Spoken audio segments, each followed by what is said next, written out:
We back, motherfuckers. We back. YouTube tried getting rid of me. My own freaking self tried getting rid of me, bro. By the way, guys, I feel a lot better.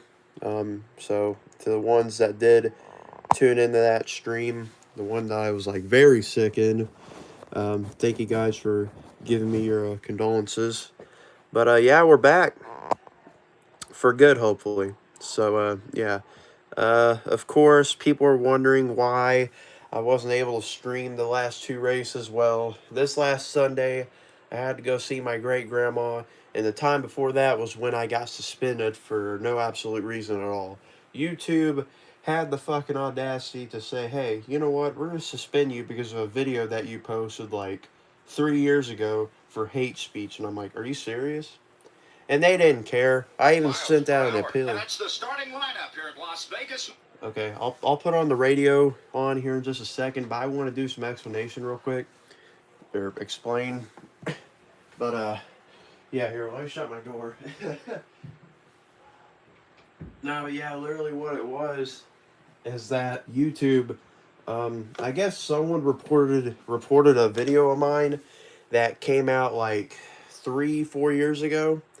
And all of a sudden, I guess the video got reported for hate speech, and YouTube sent me a notification on YouTube Studio saying, "Hey, you're being suspended for 7 days because this video got reported for hate speech." I'm like, "Are you what? Like how?" And I clicked on the video, and it was a video of mine from like a long, long time ago. It was like 2-3 years ago. It was just a Minecraft video.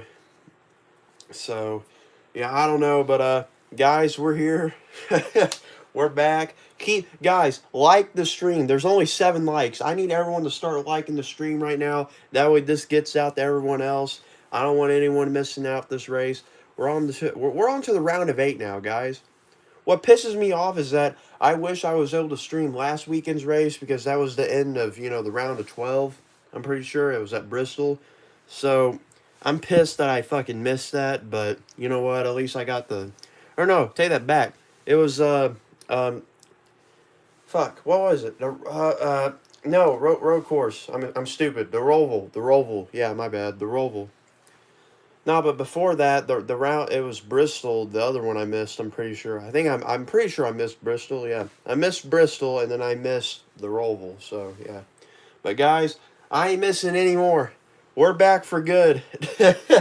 So yeah, I do kind of sound a little bit stopped up still. So hopefully y'all don't mind the way I sound. My voice kind of, I'm still somewhat congested, but I feel way better, way better than I did. Can you stream the Xfinity? That's what I'm thinking about doing that one actually, just because Dale Jr.'s in it. So I might. I don't know. I'll have to see what happens though. But yeah, guys, I'm back. So be ready. We're gonna make this fucking. We're gonna make the end of this season great. We're gonna have some good times. By the way, to everyone now joining, thank you guys so much. I will be turning on the radio here in just a little bit. My home state boy got the pole. I'm happy about that. My boy from Oklahoma. My boy, Christopher Bell. Nah, but yeah, guys, again, thank y'all so much for stopping by. Seriously, it means a lot. Yeah, guys, we're back. Let me look at the stream, see what the screen's looking like. I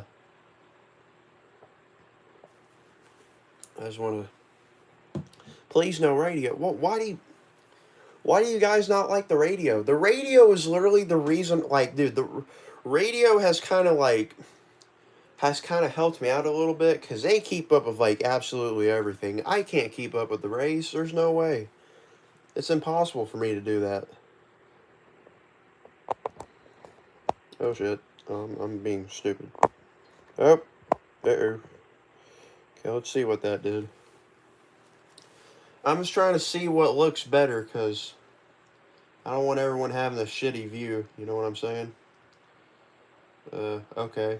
Nope, auto. No, we want the 360p. Okay. Load, you piece of garbage, load. Load you, Willy Wanker. Okay, why is it? Come on. For fuck's sake, come on. I ain't dealing with this now. Come on. Either work or don't work. Okay, this is a really bad angle. It's like cockeyed all the way over here. Let me see what that looks like. Alright. See what we're looking like here. Okay. Okay, it's a little bit better. Let me turn it back to the left just a little bit. See what that looks like. Alrighty, I think we're good. Guys, oh my god, I can't believe it. Yes. I'm so happy to be back, guys. You have no idea. Oh my gosh. Guys, I miss y'all. I'm serious. I missed y'all so fucking much. Oh my gosh. Guys, y'all are literally the reason why I love doing this. I'm serious. I love y'all. I like interacting with people, you know. Getting to know fans, just, you know, getting to know people. You know, it's fun. I love doing this. So, again, guys, I'm here to have fun. I'm also here to help out people that can't, you know, get access to cable. I can relate. I used to be in that position, but guys, look, I'm here to help out now. So if y'all are looking forward to have someone that, you know, is reliable on streaming races, I'm here for y'all. Okay? Those last 2 fucking Sundays, I'm sorry. I really mean it. I just, to me, honestly, I feel like that was uncalled for. I could have streamed last Sunday's race, but again, I didn't want to upset my great grandma. I need to go see her because it's been a while. So yeah, but again, guys, like, thank y'all so much. I mean it from the bottom of my heart. Thank you, guys. I'm glad that y'all are, that the people that did stick around. Thank you, guys. I'm serious. To the people that did stick around, thank you. And to the people that unsubscribed, by the way, to the people just now joining, hit that subscribe button if you want to. I ain't gonna miss any more races this year. Swear to God, dude, I promise. I promise to you. I promise to you. Nah, but we were at 5.58K, and we had over 20 plus people unsubscribe. Reason why was probably because, you know, I wasn't streaming the last 2 races. But people gotta understand, I have a life too. I have a life too. I have family things to deal with, and I have other personal things to deal with, like me being fucking sick. So, you know, I mean, look, to the people out there that unsubscribed, y'all are stupid. So,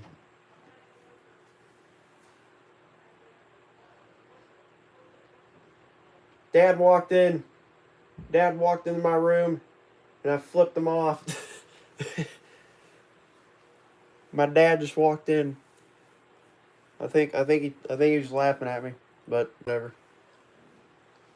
Look, I'm just excited to be back. I'm glad that people are actually in here, so yeah. Alright, turn the radio on.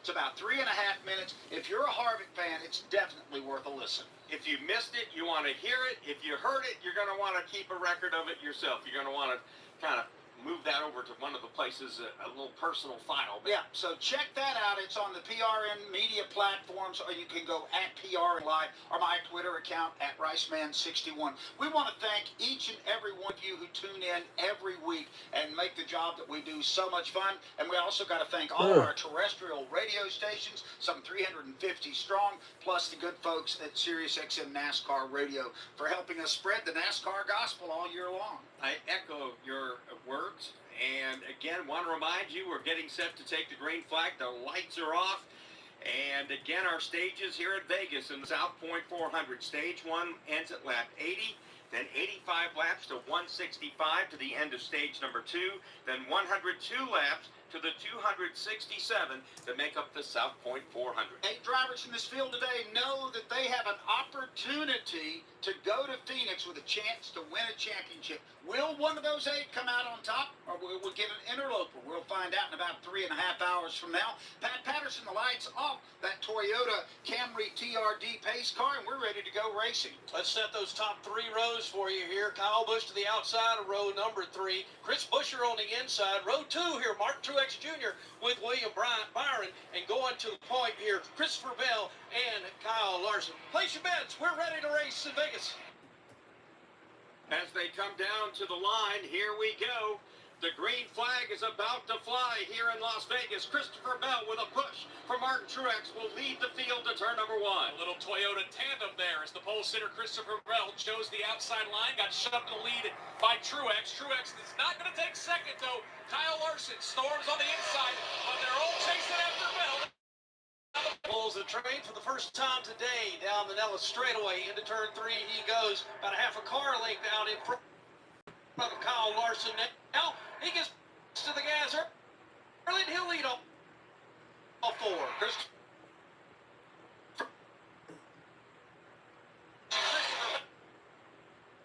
Bell. They'll chase him down the back straightaway. Still side by side. All right, the radio's a little bit ahead. Hendrick. Carlin. Riding in the 5th spot, it's Busher, followed by Reddick and Kyle Busch. Larson pulls right up on the back bumper of Christopher Bell. Bell chooses the middle lane. Larson goes to the inside, and he's going to try to pull the slide job and take the race lead. He'll do it off of turn 2. New money, new leader. Here comes Kyle Larson, half car length out in front of Christopher Bell. Bell settles in right behind him. Bowman goes to, Byron goes to the bottom of the racetrack there with Truex right behind him. Back to the line here on lap number 3, and it's going to be Kyle Larson pulling away from C. Bell. Once again, the battle is for 3rd. William Byron has it. Truex trying to take it away. Yeah, Martin Truex Jr. desperately looking for a little momentum. He has not had it in the playoffs, but this is a good racetrack for him. He'll pull even with William Byron out of turn 2. Chevy Toyota battling hard for that 2nd and 3rd spot. Truex bottom of the racetrack. He's got position on Byron. Can he pull the pass off all 4? It looks like he'll get it done. Truex now tries to make his way to the start-finish line ahead of Byron, but on the outside it's Byron by a half a car length. Truex draws even as they enter turn 1. Yeah, boy, Truex had that spot out of 4, but Byron got a good run down the front straightaway. Truex noses ahead of William Byron. Now, Pat, he'll clear him out of turn 2. Byron slides back a spot. Once again, out front, Larson increases that lead a couple of car lengths now. He pulls Christopher Bell and Martin Truex Jr. There's Byron, but he is under attack by Chris Busher. Chris Busher right down. That blue and white machine dives to the inside of William Byron. Dead heat at the start-finish line. Busher keeps his foot in it. Highest running forward of the field is Chris Busher, another one of those playoff drivers. He is side by side with William Byron through the apex of turns 1 and 2. Not able to pull that pass off, Pat. They're still side by side. Well, they're locked together for that 4th spot there. Busher on the inside and Byron to the outside. Busher now with a little bit of an advantage, trying to take that spot away as William Byron loses another position. Now here's Busher, slides up barely in front of Byron. Here's they cross the stripe. Move Busher to 4th, Byron back to 5th. No change up front, even separation between race leader Kyle Larson, about 6 car lengths over Christopher Bell, another 7 back to Martin Truex Jr. Then it's Chris Busher. He's got that 4th spot. William Byron going to try to gather it back up to the backstretch. And keep your eye on that Jumpman car coming up right behind Byron right now as Tyler Reddick is riding his way to the front, making a little bit more progress there as we get to turn 4. Not making much progress are Chase Elliott and Daniel Suarez. They start in the back and backup cars, and right now, Mark, they still run in the high 30s, 33rd and 34th. Have not made up much ground yet, but there's still a ways to go just in stage number 1. Watching a battle right now, Ross Chastain holding on to 9th. Blaney trying to take it away. They're midway down the back straightaway. And they stay pretty close to each other. It'll be Chastain gets a little nose out. Now Blaney goes. All these fucking pages, so there goes over half the people. Yep. Yeah, thanks guys for being a real fan. Yep. Stupid fucking shit, bro, I swear. At the entrance to the corner, there's still 3 wide, Pat out of turn 2. Oh my god, just work, you piece of fucking shit, work. God damn, bro, fuck.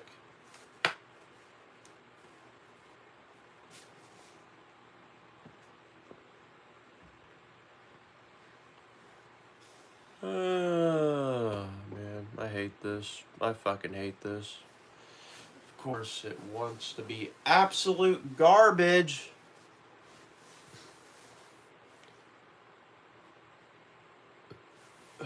god. YouTube, YouTube, YouTube. You always gotta be asshole, don't you?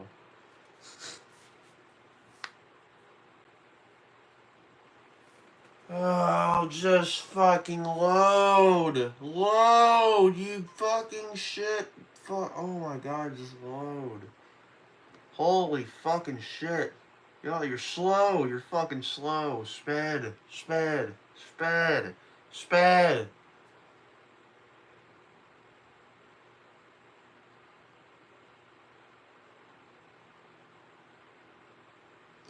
Holy shit, this is so slow. I've never seen anything load so slow in my life. Oh my god.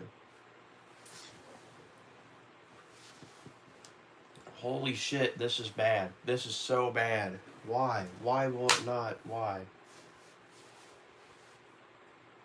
It's being so dog shit.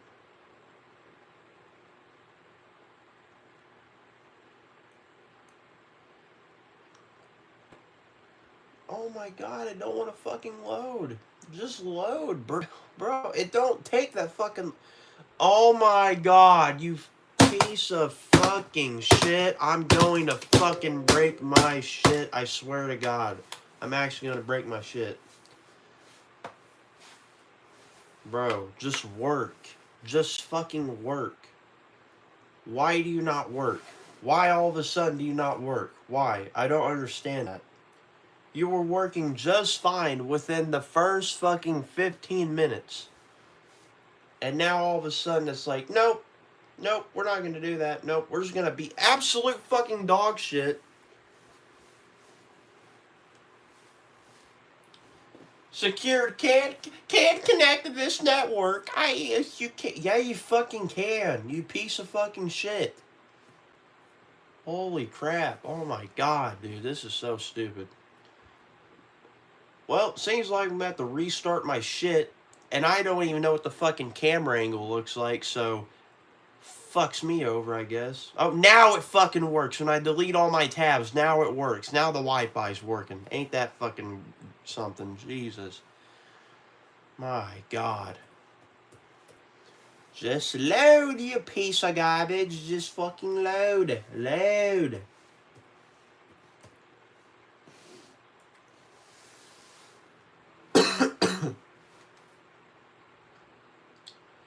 Oh my gosh. Load. Loud. The fuck. Why the fuck it says no connection? How? You were just on a minute ago. How the fuck? What the fuck am I... What am I looking at? What is this shit? This fucking... No. No, I can't accept... No, this is not... Why? Why? I'm restarting my shit. I'm done. Fuck this shit. Restart it. Restart it. This is fucking ridiculous. God damn, this is horrible. Holy fucking shit. I thought me returning was gonna be great, but no, the fucking Wi-Fi's like, fuck you! You should have stayed off longer.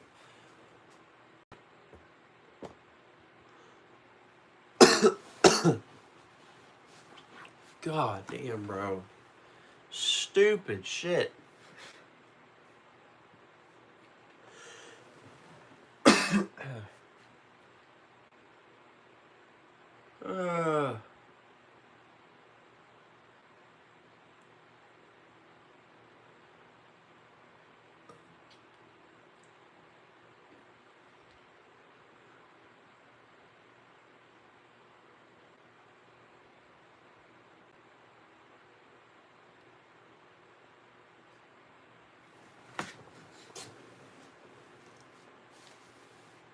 Okay, come on. See if we get something to work.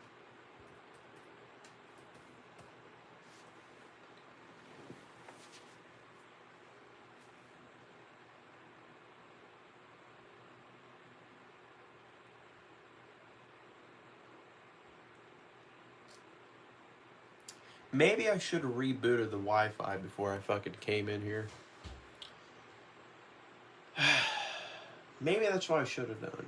Maybe I should have rebooted it. I'm a fucking idiot. I should have rebooted it. Before I came in here, I should have fucking rebooted it before I started a stream.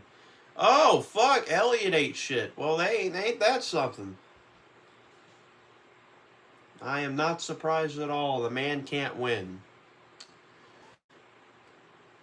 Okay, yes, you. Oh my god, I don't give a fuck about Discord. Quit showing me shit from Discord. I could fucking care less. God damn, I have a life, alright? I don't care about Discord. Fuck. God damn, leave me alone. Leave me the fuck alone, Discord. I don't care about the updates. Fuck the updates. Fuck them.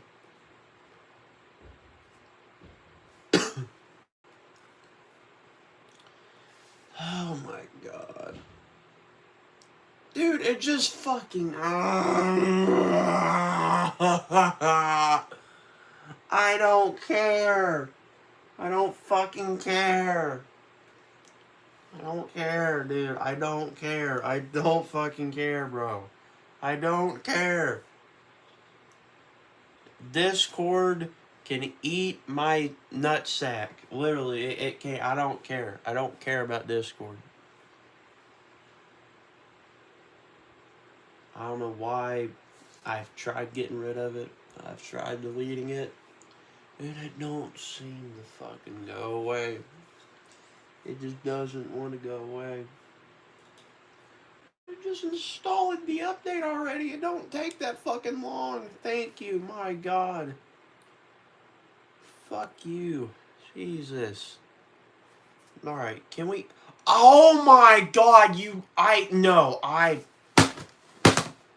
I'm actually gonna fucking break my laptop. I'm actually about to. If this fucking shit doesn't stop. I'm stuck on this fucking screen. It's a gray screen that's just full of fucking nothing. It's just a blank fucking black screen. Oh my god, I don't care about Discord. I don't care. I don't care.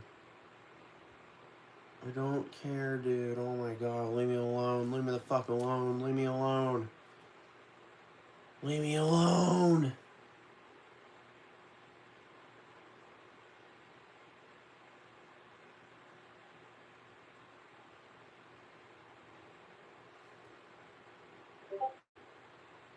What? The fuck? Huh? What? The fuck is this shit? I don't care, dude. Leave me alone. God damn. Holy shit. Okay. Let's see if we can get this shit to work this time. Let's see if we can. Let's see if it actually wants to be nice this time. Let's see if it wants to be nice. Let's see. Let's just see if it wants to cooperate. Alright? Here we go. Oh my god, I was signed in. Why the fuck did it sign me out? That doesn't make sense. I have to sign in every time now? My account can't just stay on the fucking... Oh my god, you've got to be kidding me. You've got to be... No. No, this is unacceptable. Why am I getting treated like I'm in fucking school? Keep me signed in. No one's gonna fucking get in my laptop. It's my laptop. No one's gonna fucking go on it except me. You don't have to keep the shit all secure. Fuck. Alright, come on, screen. You can fucking... Holy shit. Okay, who the fuck's dropping shit?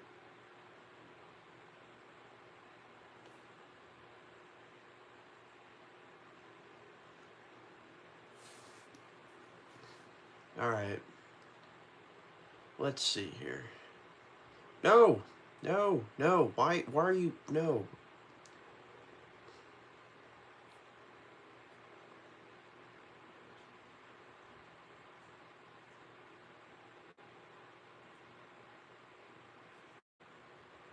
All right.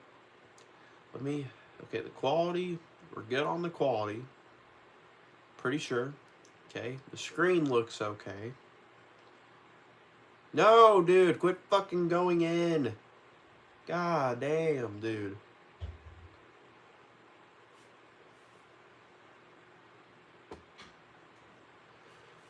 Okay, now we go to NASCAR.com. Yes. Go to here. Oh my god, I clicked it. Load. I clicked it. Just fucking load. Load. Just load. Don't worry, guys. I'm not going insane. Everything's okay. I'm just trying to fix shit.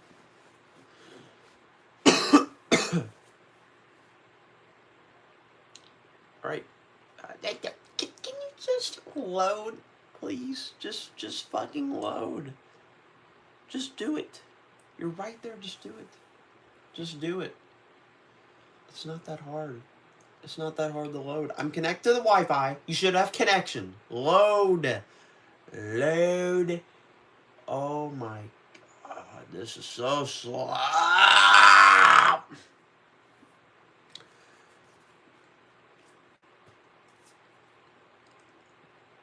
I clicked it. No response. Please work. Please. Oh my god, it works. He's gone. Also, Michael McDowell. 4-tire change for him. Full tank of Sunoco fuel. He heads back out. Right, Gilly. Ryan Blaney was on pit road. He was feeling a little bit free with his machine. He took an air pressure adjustment, 4 tires, fuel. A very fast stop right in front of me for Chase Briscoe. Also on pit road, Bubba Wallace felt like he was very loose out there. They made an air pressure adjustment for 4 tires and Sunoco fuel. Christopher Bell, Martin Truex Jr., Alex Bowman, Ricky Stenhouse Jr. among the drivers who have not made a pit stop yet. Let's go back down to Wendy Venturini. Chase Elliott coming to a stop now. It's going to be 4 tires. The tear-off Sunoco fuel for him as they come around to the left side. I know they made an air pressure adjustment. That's the only adjustment I see for Chase Elliott. He is down and away. And by the way, Ross Chastain will have to drive down pit road here. He got a penalty, I think, for driving through too many pit boxes out there. Chastain was running fairly well, but right now he'll have to drive down pit road. We'll come back with more from Vegas. The NASCAR playoffs are here, and everyone on the Toyota racing team is gearing up to bring the championship home. Like Andre and Steve, who've been growing out their playoff beards. I've been growing mine for 20 years. Doesn't that just make it a beard? That's called dedication, Steve. To accomplish greater things this year, everyone plays a part. Be part of the action at Toyota.com/racing. Toyota, let's go places. NASCAR is a registered trademark of National Association for Stock Car Auto Racing, Inc. eBay Motors is here for the ride. So minivans, sedans, JDMs, roll out. Go ahead, feel your engine. Admire that perfectly installed exhaust. Your vehicle's moving along this freeway like it was made from fresh installs and a whole lot of love. And with eBay Motors, you get over 122 million parts to keep it running. And with eBay Guaranteed Fit, they'll be the perfect fit every time. Plus, at these prices, well, we're burning rubber, not cash. Ride or die alive at ebaymotors.com. Eligible items only. Exclusions apply.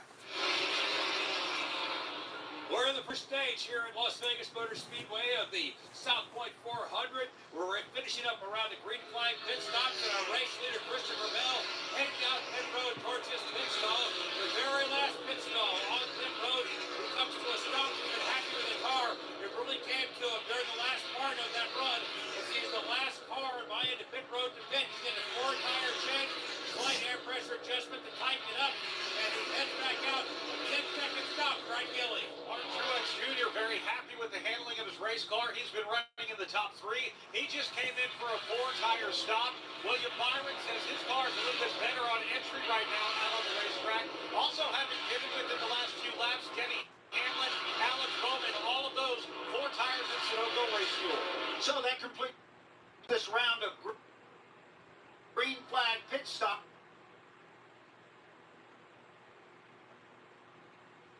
They started, it looked like on lap 33 and had finished here on lap 40 of the South Point 400. From Las Vegas Motor Speedway, this is PRN, the Performance Racing Network.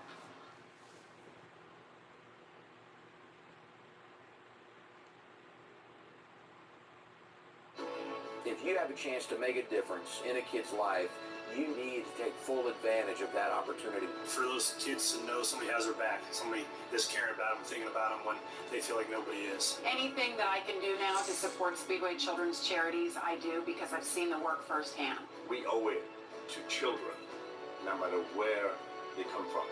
Unfortunately, there is no end to some of the terrible atrocities in our world. Speedway Children's Charities can feel really good that we are getting the most good out of every dollar that's given. At Speedway Children's Charities, our mission is simple. Help every child we can. Because all children Deserve joy And hope. And love. and if one child is still in need, then there's still work to do. Because their future is ours. And there's still so much they can teach us. Find out more at SpeedwayCharities.org.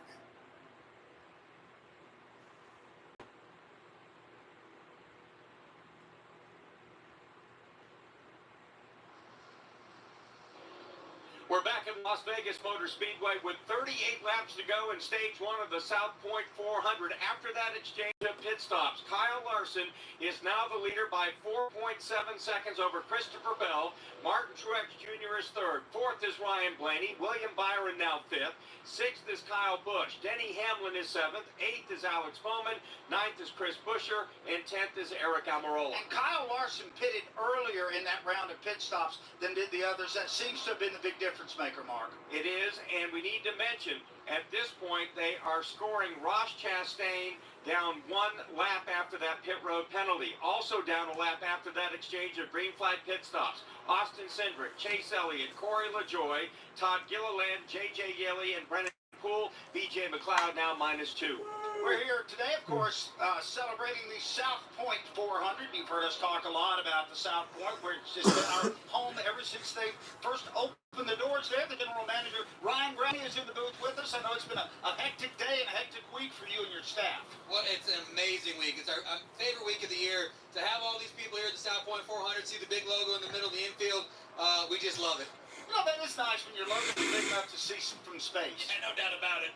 And we've talked about this before. You guys have your motto, stay where the racers stay. But it's also stay where the race fans stay, because I think it feels comfortable and you genuinely care about the folks that are out here filling these grandstands today. We do. The Gahn family has been in racing for 50, 60 years, so they know what the racers want. They care about the racers. We want to make sure they have a great experience when they're in Las Vegas, and I think it just makes them feel like they're at home, and it makes for a better experience on race weekend. And tomorrow, folks can go online and start buying race packages for the March race. Absolutely. We sold out about a month in advance and prior to this race, so if you're looking to come stay with us next year, get them early because they go fast. All right, Brian, you brought a couple of big guys with you. I don't think they are bouncers. You want to tell us who you brought up here? We brought two members of the Vegas Golden Knights Stanley Cup Championship team.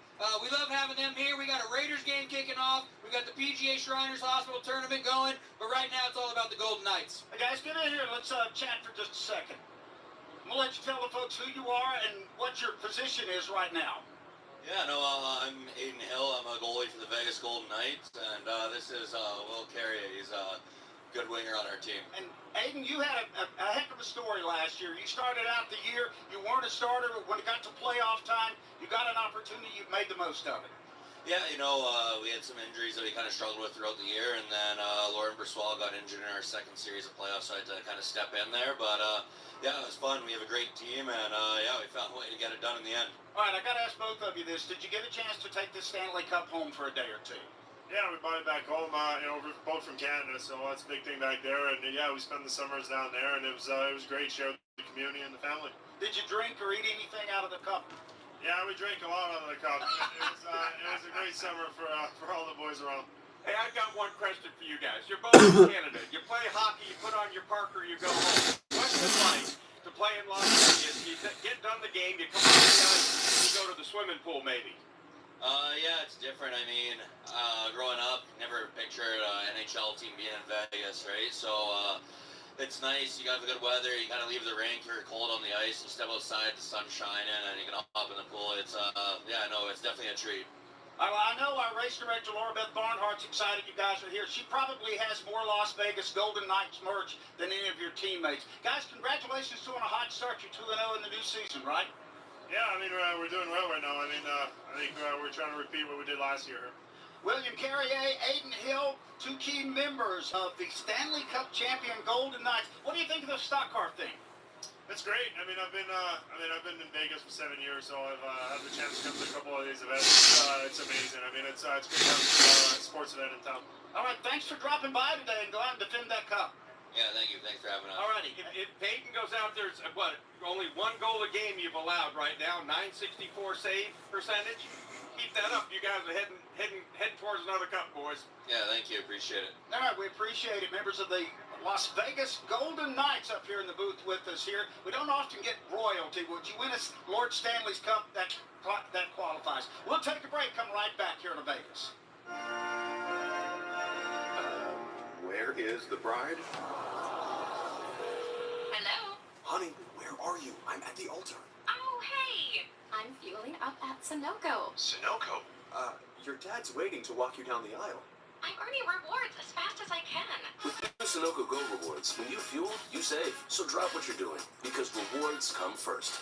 Oh, gotta go. I'll text you. Download the Sunoco app. Sunoco, fuel your best. Terms and conditions apply. This new Wendy's Frosty flavor is way too exciting to keep under wraps. It's a brand new, first-of-its-kind flavor. Get this, pumpkin spice. I know, right? It's so good. It's rich, it's cozy. It's the perfect flavor for some fall frosty time. Watch, everyone will see it and jump on the bandwagon. Grab a never-before-seen pumpkin spice frosty or pumpkin spice frosty cream cold brew today when you choose wisely. Choose Wendy's. Limited time only. Participating U.S. Wendy's. Vanilla Frosty is temporarily unavailable. In Las Vegas, 27 laps to go in the South Point 400, stage number 1. Right now, Kyle Larson, the leader, by 2.5 seconds over Christopher Bell. When we come back, we'll have a full field rundown. You're listening to PRN, the Performance Racing Network.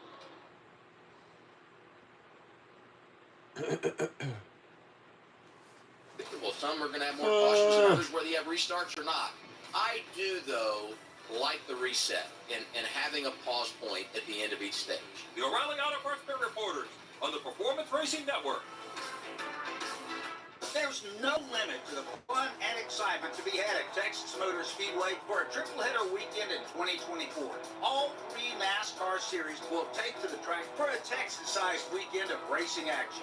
2024 is going to be bigger and better than ever, with more camping fun for everyone, including an incredible camper shindig like only Texas can do. 3 days jam-packed with racing action and a no-limits experience you'll only get at Texas Motor Speedway.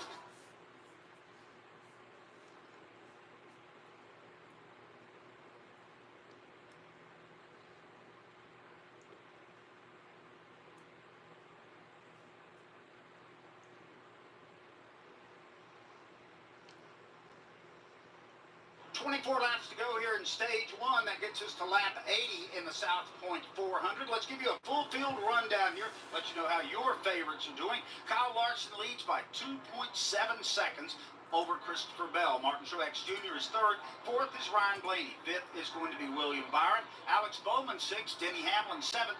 Kyle Busch is 8th. 9th to Chris Buescher, and Eric Almirola rides 10th. Tyler Reddick 11th. 12th Kevin Harvick. 13th Joey Logano with Brad Keselowski 14th. 15th Eric Jones. Ty Gibbs is 16th. 17th Bubba Wallace. Michael McDowell 18th. 19th Carson Hocevar. Justin Haley in 20th. 21st AJ Allmendinger. Daniel Suarez 22nd. 23rd will be Austin Dillon. 24th is Chase Briscoe. They're all starting with Austin Dillon. These cars are 1 lap down. Chase Briscoe is 24th. 25th is Ty Dillon. 26th Ricky Stenhouse Jr. Harrison Burton 27th. 28th will be Ryan Preece. Ross Chastain, he got a penalty. He is now 29th, and 30th is Chase Elliott. Corey LaJoie is 31st, Austin Cindric 32nd, Todd Gilliland 33rd, 34th J.J. Yeley, Brendan Poole 35th, and -2 at 36th, it's B.J. McLeod. And that leaderboard brought to you by Bass Pro Shops and Cabela's, voted America's best outdoor retailer. They're proud to stand alongside hunters, anglers, and leading conservation organizations to help ensure a bright future for our sporting heritage. Let's check in now with our O'Reilly Auto Parts pit reporter, starting with Heather DeBow. Well, Doug, I've been listening to all the teams on my side of pit road, and they've been really helping their drivers try to find the best lane to be running on the racetrack. But one of those drivers, the 99 of Daniel Suarez, he started this race from the rear after having to go to the backup car yesterday. He's worked his way up to 22nd, but he was telling his team he's very loose. They told him to try to run the middle to be able to tighten up that race car a little bit, and he said it was worse in the middle, but they told him, hey, we only did an air pressure adjustment there. We might have to go back on it the next stop, but every... All right, look, I don't know who the fuck y'all are talking about, but I'm looking in chat, and y'all been talking about someone named fucking Wolfie Biggs, and don't worry, I've already searched him up. All right, so first off, the kid likes anime. He was born in 08, so he's still maturing, but yeah, if you look at his channel, his profile picture has an anime character with a fucking cowboy hat and a racing suit. And if you go look at his banner, it's just more cringy ass shit with two freaking anime characters which look like they're about to fuck each other. And then they got a fucking off-brand Lightning McQueen looking, Jackson Storm looking car. And then it has Big Low Studios with the fucking YouTube, Instagram, and all that shit. Obviously, this guy works very hard on his creativity, but I'm gonna be honest, it looks really cringe. I mean, look, listen, when it comes to YouTube, I mean, honestly, with me, I kind of got lucky, but I wasn't so focused on the creativity side. I was more focused on, you know, relating to the people. I mean, yes, don't get me wrong. I know you want to have your own kind of character and your own personality shown out into the public, but for this guy to even have himself come into the YouTube scene, he doesn't look very promising to watch. And obviously, I mean, I'm looking here, and he posted a video like 11 hours ago, something to do with Days of Thunder, and literally the video before that was from like a month ago. So obviously this guy only posts like maybe 1 or 2 videos per month. So again, I don't know why he has the audacity to come into the YouTube scene, or just, you know, go into anyone's YouTube comment sections and say, hey, you suck, hey, you're bad. Like, no. Like, if this guy ever shows up in my comment section and starts trying to harass me, he's gonna get a fucking fist right down his throat. And not only that, but I'll probably report the guy and probably just make a fucking fool out of him. So if he wants to test me, he can, but I guarantee you he's too much of a pussy to fucking do it, so whatever.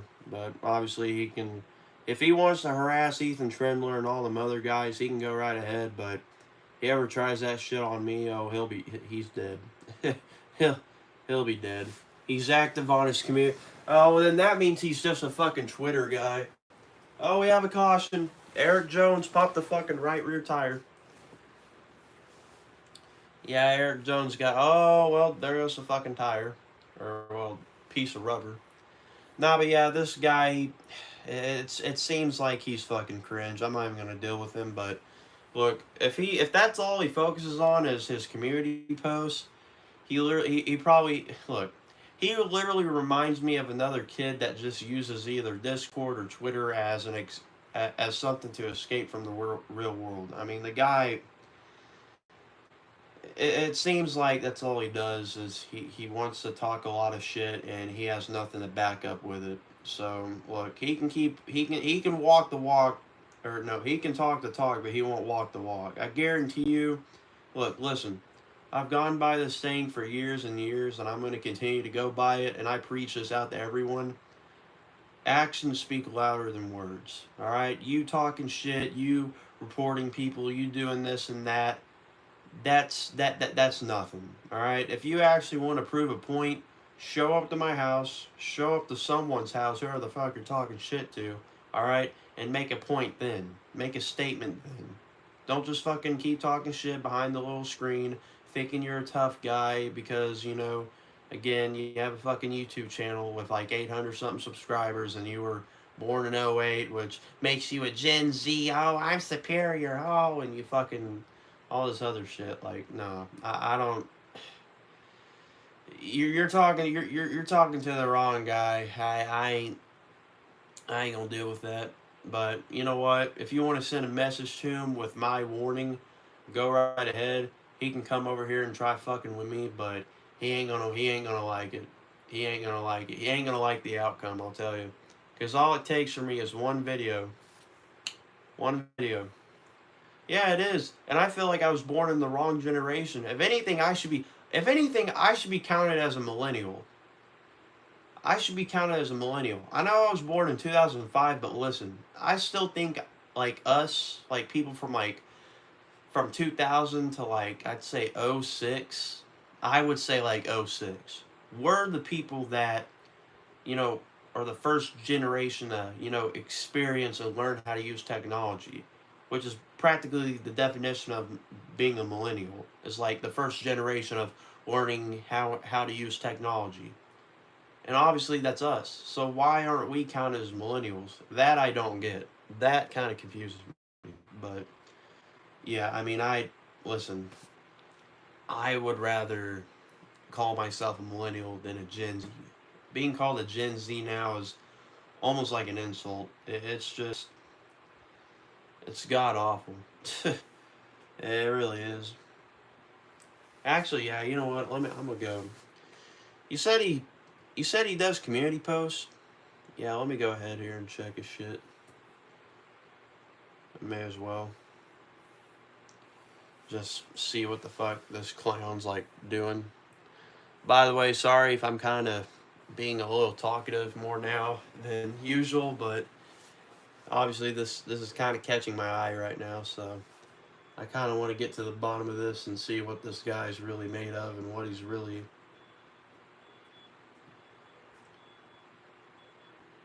I hear a beeping noise. Hold on. Where the fuck is that coming from? Hold on. I don't know if y'all can hear that, but I can hear it. Okay, it's not going off now, but... The fuck? Amazon? Why was there an Amazon truck? Oh, there was an Amazon truck that just came by here. Or, not truck, van, I should say. Alright, let me, 200 people? Maybe? Come on, guys, get 200 people here. Come on. Come on, guys, y'all gotta be cool. Come on. Actually, I kind of want to check. What's his most popular video?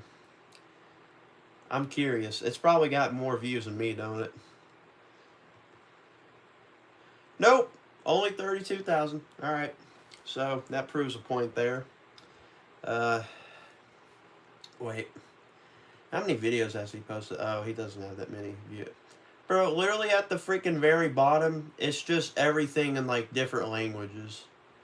Like, I'm guessing one is, you know, of course English, one Spanish, and these other ones I don't even fucking know. Yeah, let's go to his community post. I want to see what the hell he's...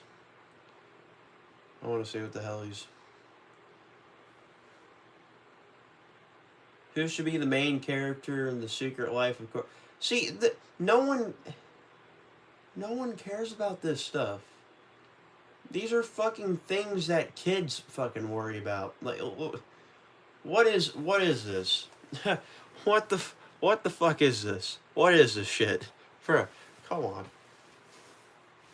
Kid's born in 08. That means he's like 15 years old, right? Yeah, 15 years old. And he still hasn't grown up yet. Oh my god. I wasn't even focused on this kind of shit when I was 15. I was focused on getting through fucking school and, you know, again, I was I was actually focused on YouTube too. Man's got to grow up eventually. Yeah, that's literally all he posts is.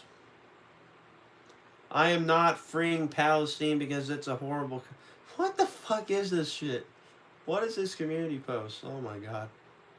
Okay, you know what? Don't even send him a warning. I don't want to deal with him. He seems like a very psychotic kid that just... I don't know. He's probably got really bad, like, severe ADHD or something, and he probably just... He couldn't handle me and my logic, so... I'm not gonna deal with him. I'm just... Yeah. I don't want to deal with that kind of kid. I feel like at that point I'm just bullying a baby. So yeah, I'm not. Yeah, I'm not gonna deal with that. All right. Well, does the radio still work? Hold on. All right. So. Yeah, we're back. Line up for you as we get set to go in the final laps of stage number 1. Christopher Bell, your leader. Kyle Larson, second. Tyler Reddick, third. Fourth, Brad Keselowski. Fifth, Martin Truex Jr. Ryan Blaney, sixth. Seventh, William Byron. Then in 8th, Michael McDowell. Denny Hamlin, 9th. 10th, Eric Almirola. Kyle Busch rides 11th. 12th is Bowman. Joey Logano 13th. 14th is Harvick. 15th, Bubba Wallace. Subscribe. 16th, Buescher is Do 7th. it. Justin Haley 18th. 19th, Allmendinger. Carson Hocevar. Subscribe. Daniel Do it. Suarez 21st, 22nd. Just Austin hit the Dillon, button. Chase Briscoe 23rd. Ricky Stenhouse Jr. 24th. 25th, Ty Dillon. Harrison Burton 26th. Ross Chastain 27th. Chase Elliott 28th. Ryan Preece 29th. 30th. Guys, literally self-explanatory. If you guys subscribe, you guys don't miss out on the streams. You don't miss out on the races, all right? Literally, that's all you have to do is subscribe. I don't even think you have to have your notifications on at this point, because as soon as you go on YouTube, my shit's going to pop up probably if I'm live. So, guys, again, it's not even that hard to fucking understand. If you subscribe, guys, you don't have to miss out on the races. Alright? Yes, I missed the last 2 races. I'm sorry. I had personal shit to deal with. I have a life. But listen, I'm back, and I'm staying. So again, guys, if you don't want to miss out on the races, hit that subscribe button. Fuck, I'll stream next year's Daytona 500 if I have to prove a point to y'all. I fucking will. So guys, again, seriously, just subscribe. That's all you gotta do. That's all you gotta do. Like, come on, guys. Like, y'all are smart. I know. All the people that are in here right now, y'all have to be smart. Y'all have to be well-educated. I mean, come on. Bottom, Bell gets a little bit of a jump on Larson. Fights back to his outside. They're door-to-door in turn 1. Yep, still side by side as they enter that first corner and not really giving each other an inch. Larson in the middle of the racetrack, Bell on the bottom. They'll roar at a turn number 2. Still 2 by 2. It looks like pace lap formation into turn 3. They still side by side per second as well. Tyler Reddick and Brad Keselowski glued together up front. Kyle Larson, though, has a strong run to the middle of the racetrack. He'll take the lead over Christopher Bell out of 2. One car length separate first. Holy shit, this is Second way battle behind. for third back there, Tyler This is way behind. Oh my gosh. Reddick. It looks want to move by Rowdy. He's going to pinch Martin Truex Jr., who is in the middle between Busch and Ryan Blaney. They're 3 wide off the turn 2. Play off nerves. Look at those guys. All 3 of them with It stirs the drink here. He's holding up the charge of William Byron. Truex and Blaney get away from him. Yeah, Blaney was the big winner of that 3-wide battle, but here comes Kyle Busch right back to the bottom of the racetrack trying to run down Martin Truex Jr., and he's got William Byron just 1 car length behind. And they'll stay locked nose to tail there down the Nellis straightaway into turn number 3 out front. No problem for Larson. Last time by, though, Truex almost got run over by William Byron. 5 laps to go in stage 1. Byron now hands full with Denny Hamlin. Hamlin getting some drafting help from Kevin Harvick. This is the battle just outside the top 5. It's William Byron to the outside. Denny Hamlin in that turquoise car barrels his car to the bottom of the racetrack. He'll run the apron and he'll clear William Byron off the second corner. Just barely. You know what? Let me check something. Okay. So guys, this is off of DirecTV, okay? Let me check something. Let me check on my actual TV and see what it's looking like on here. Holy shit! Okay, 4 lap. Okay, this thing is way more ahead. Way more ahead. Way more ahead. Okay, you know what? I may just keep it on this. Okay. I'm going to just keep it on this. Battle for the stage win against Kyle Larson. Meanwhile, for that 5th spot, here's Truex locked together with Blaney, all 4. 3 laps to go now in stage number 1 of the South Point for Hunt. Okay, yeah, this is way more ahead. You know what? For now on, I might just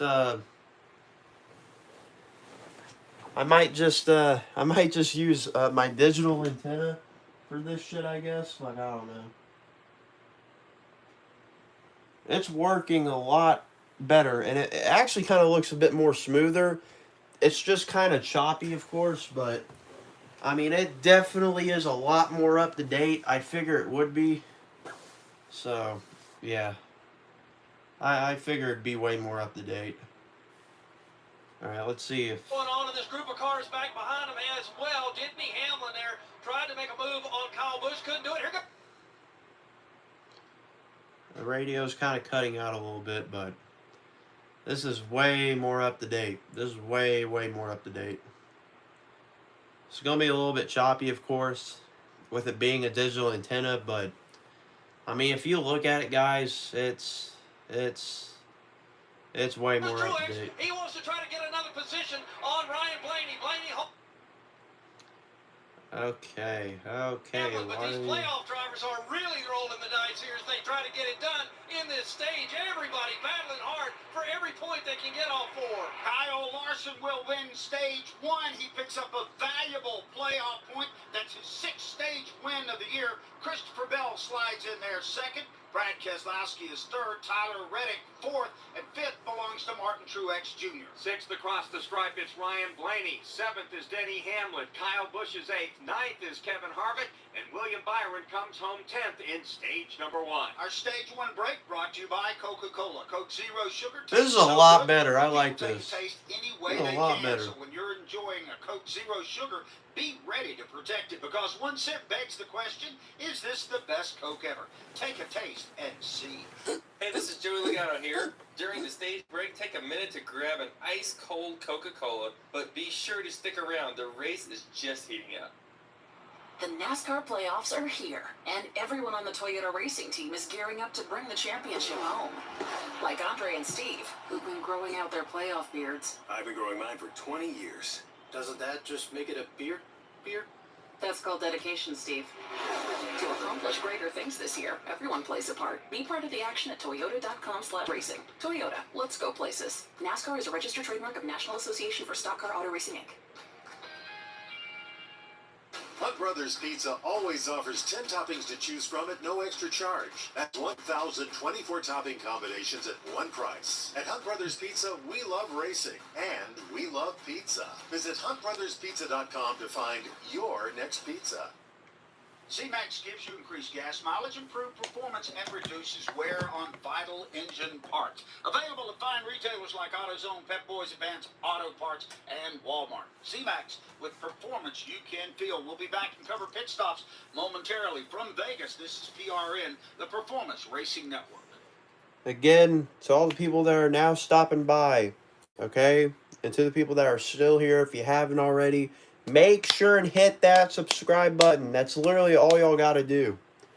I'm not forcing y'all to do it. Y'all don't have to do it, but listen, I'm just saying, as a good recommendation, if you don't want to miss out on these races, I would do it. Literally, it's not that hard. Guys, it don't even cost. All you got to do is hit the button. That's literally all y'all got to do. It doesn't cost you anything. You don't have to pay a monthly subscription. All right, this ain't fucking OnlyFans, all right? I'm not showing y'all dick pics, okay? I'm not that fucking dumb. I'm not weird. I'm not gay, okay? Literally, guys, all you gotta do is hit that subscribe button. That's all y'all gotta do. That's it. That's literally all you gotta do. Just hit that subscribe button. Like, guys, y'all get to watch this shit. You get to watch the fucking tower. Y'all get to watch IHOP. Yeah, y'all get to watch fucking y'all get to watch South Point. I mean, come on, guys.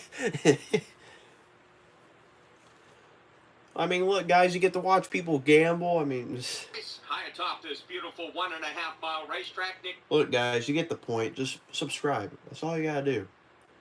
If you want to watch these races for free, you know, and not have to worry about fucking looking everywhere to watch a race, come over here on my channel. Just subscribe. That way you don't miss out on them. Larson wins the stage, as Doug mentioned. Like, literally, I'm trying to do a favor for some of y'all, and some people just find it annoying, and they're like, no, dude, you keep begging for subscribers, I'm gonna leave. And I'm like, bro, what the fuck? Heather DeBow. And Brad Keselowski finished that stage in the 3rd spot, getting some nice stage points at 8. But he's telling his team he just can't run the line that the other drivers are doing, especially in turn 3. So they're going to go to work to fix the handling on the 6 to be able to perform just a little bit better. Wendy Venturini. Kind of the same feedback for Ryan Blaney. He feels like he can't go anywhere or put his car where everyone else can. They're making an air pressure adjustment, 4 tires, and fuel. Brad Gilly. Denny Hamlin came in, says his car feels just a little bit neutral right now. A little bit of pit strategy from this pit car. Right side tires only for the 11, Brett McMillan. Oh, they continue to try to tighten up Kyle Larson.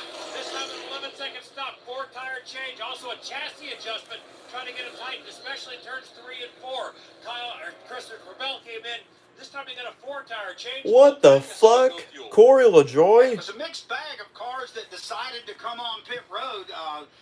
Some elected to stay out this time because they had just been on pit road. We also know that a handful of the teams on that last series of pit stops under the caution put on the scuffs that they used in qualifying. So again, Doug, they have those scuffs and 8 other sets of tires to run today. Those provided, of course, by Goodyear. As far as the cars who pitted, and Martin Truex Jr. stayed out, inherits the lead. So the guys who pitted, Corey LaJoy did not change tires, just took fuel only. He's plus 28 as he leads them off the pit lane. Then it was Denny Hamlin, Ty Gibbs with a 2-tire stop, Brad Keselowski with 4 tires, followed by Chris Buescher with 2, Bell with 4, Larson with 4, 2 tires for Haley, and then 4 tires apiece for Tyler Reddick and Ryan Blaney. The field's coming back around the start-finish line this time, and this will reset the field as far as the scoring is concerned. And Denny Hamlin's going to pick up a lot of ground here. He'll be scored 2nd. Ty Gibbs comes back around. And Brad Keselowski has played this game a little bit differently today, Mark, and he's gotten some good track position. He certainly has, and at this point, again, we're waiting for the cars to circulate by the start-finish line one more time before we're able to set that field, as some of the cars at the tail end of the lead lap deciding now to pit. They're staying out of the way of the fast cars, even though they're on the lead lap and they're pitting now. Mark, we've got one stage in the books, 85 laps down. What do you think we've learned at this point? We've learned that Kyle Larson is bad fast, and so are those Toyotas of Bell and Truex at this point. Denny Hamlin, I think, sneaky fast here at the end of this stage. Let's go down to Wendy Venturini. Trouble for Austin Cindric. He had a lengthy pit stop. They could not engage the fuel nozzle and get the fuel into the car. They were just measuring the fuel can right now to see how much fuel they actually got into the car, and the fuel man, I'm watching his head. He's shaking his head right now. So there's a possibility Austin Cindric might have to come back down pit road. One thing you need in these race cars is fuel. Thanks a lot there, Wendy Venturini. By the way, our Stage 2 today is brought to you by eBay Motors. Burn rubber, not cash, by shopping at eBay Motors. ebaymotors.com, and we appreciate their participation here today at Las Vegas Motor Speedway. The last PR... Alright, I just made the chat subscribers only. You only have to be subscribed for like a minute. That's it. The only reason why I have it like that is because usually sometimes during like throughout the race and mods, you can explain it to them. We have some weird ass people that stop by sometimes and they'll spam some of the dumbest shit. So yeah, but guys, I'm only doing it just to prevent weird people from coming in here. So look, if you do want to speak, then all you gotta do is hit the button. Like, guys, it literally, it's like 4th grade math. It's so self-explanatory, it's easy. I mean, come on. 11th is Kyle Busch, William Byron 12th, 13th Kevin Harvick, Joey Logano 14th, 15th Eric Almirola, Alex Bowman 16th, Carson Hocevar 17th, 18th Bubba Wallace, AJ Allmendinger 19th, 20th Daniel Suarez. 21st to Michael McDowell, Ross Chastain is 22nd, 23rd Austin Dillon, 24th will be Harrison Burton, Chase Briscoe is 25th. 26th, Ricky Stenhouse Jr., Ryan Preece, 27th, Chase Elliott, 28th, Ty Dillon, 29th, and Todd Gilliland will be scored 30th. Austin Cindric now 31st, 32nd J.J. Yeley, Corey LaJoie 33rd, 34th Eric Jones, Brendan Poole 35th, -1 and 36th B.J. McLeod. A full field rundown brought to you by RaceDayNFT.com. Remember, each Speedway Motorsports Race Week, you can get NFT bundles with hats, diecast, and more. Visit RaceDayNFT.com for more info every day. Oh yeah, here we go, boys. We're about to go green flag in the air. Guys, pretend that it's like the beginning of the race. Alright. Boogity, boogity, boogity. Oh, hot dog, I'm hard. Wait, what? That snarling pack back to turn number Oh one. my god. They're going 3 wide. Oh my god. On the front row is Martin Truex Jr. with the advantage. Boy, Kyle Busch just went topside to make it 4 wide. Mid pack, but it's Truex, the race leader, out of 2. Boy, they are really a big mess back there midway through this pack as we watch them dive into turn 3. Truex has got a 2-car lead here. Hamlin's going to challenge Keselowski on the outside. Out of turn 4, it's MTJ to the lead. back to the line. Side-by-side battle for second. Brad Keselowski with Denny Hamlin is outside. Keselowski's got one heck of a run. He'll use the bottom of the racetrack to try to get around Denny Hamlin. They're side by side at the exit of turn number 2. That one's still not decided behind Truex. Keselowski stays locked with Hamlin as they move into turn number 3. Where's my 8-wide racing? Let's get the bottom Where's my 8-wide racing? to the outside. Where is my 8-wide racing? Wide move going into turn number 3. Now he goes down to the bottom of the racetrack. He's passed 3 cars. Now he's trying to battle with his teammate Kyle Larson. A lot of bold and sketchy moves here on this restart, but it is still a great battle for second that we're watching.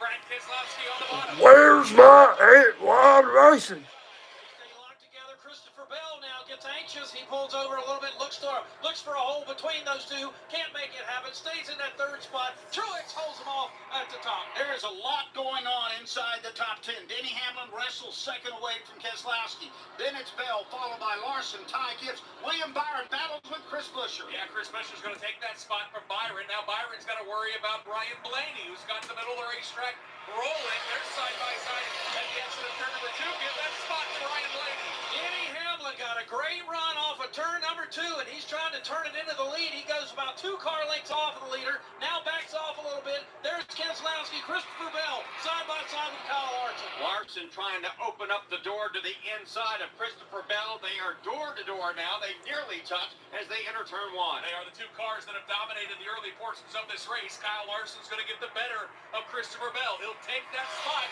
Meanwhile, that battle for the lead is on. Hamlin all over Truex. Just a car length separate those two. They're 3 wide there for the 5th spot. Buescher trying to get the position off of Ty Gibbs' car. He'll make that pass and move up a spot. Bell caught up in that mess as well. Buescher slides up in front of Ty Gibbs. Christopher Bell right now on the rear deck led of Buescher. Ryan Blaney trying to get in that mess. Alright guys, I'll be right back here in just a second. I gotta go take a big fat dump. He'll take it from Truex.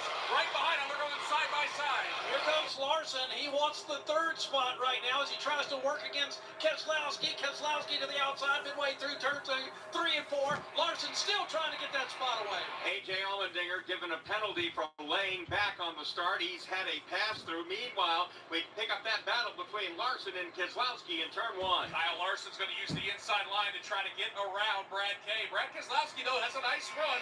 He'll hold Larson off. In fact, he'll go on the attack to the outside of Martin Truex Jr. Trying to take that spot away. Here he comes to the outside. Larson trying to make the move, or Keselowski trying to make the move rather, and he'll get that spot as he works around A.J. Allmendinger, who's at the bottom of the racetrack, trying to get out of the way. Denny Hamlin trying to scoot away from the pack here. He has about a 15 car length lead over Brad Keselowski. 3rd place now, getting around the lap car of A.J. Allmendinger, Kyle Larson.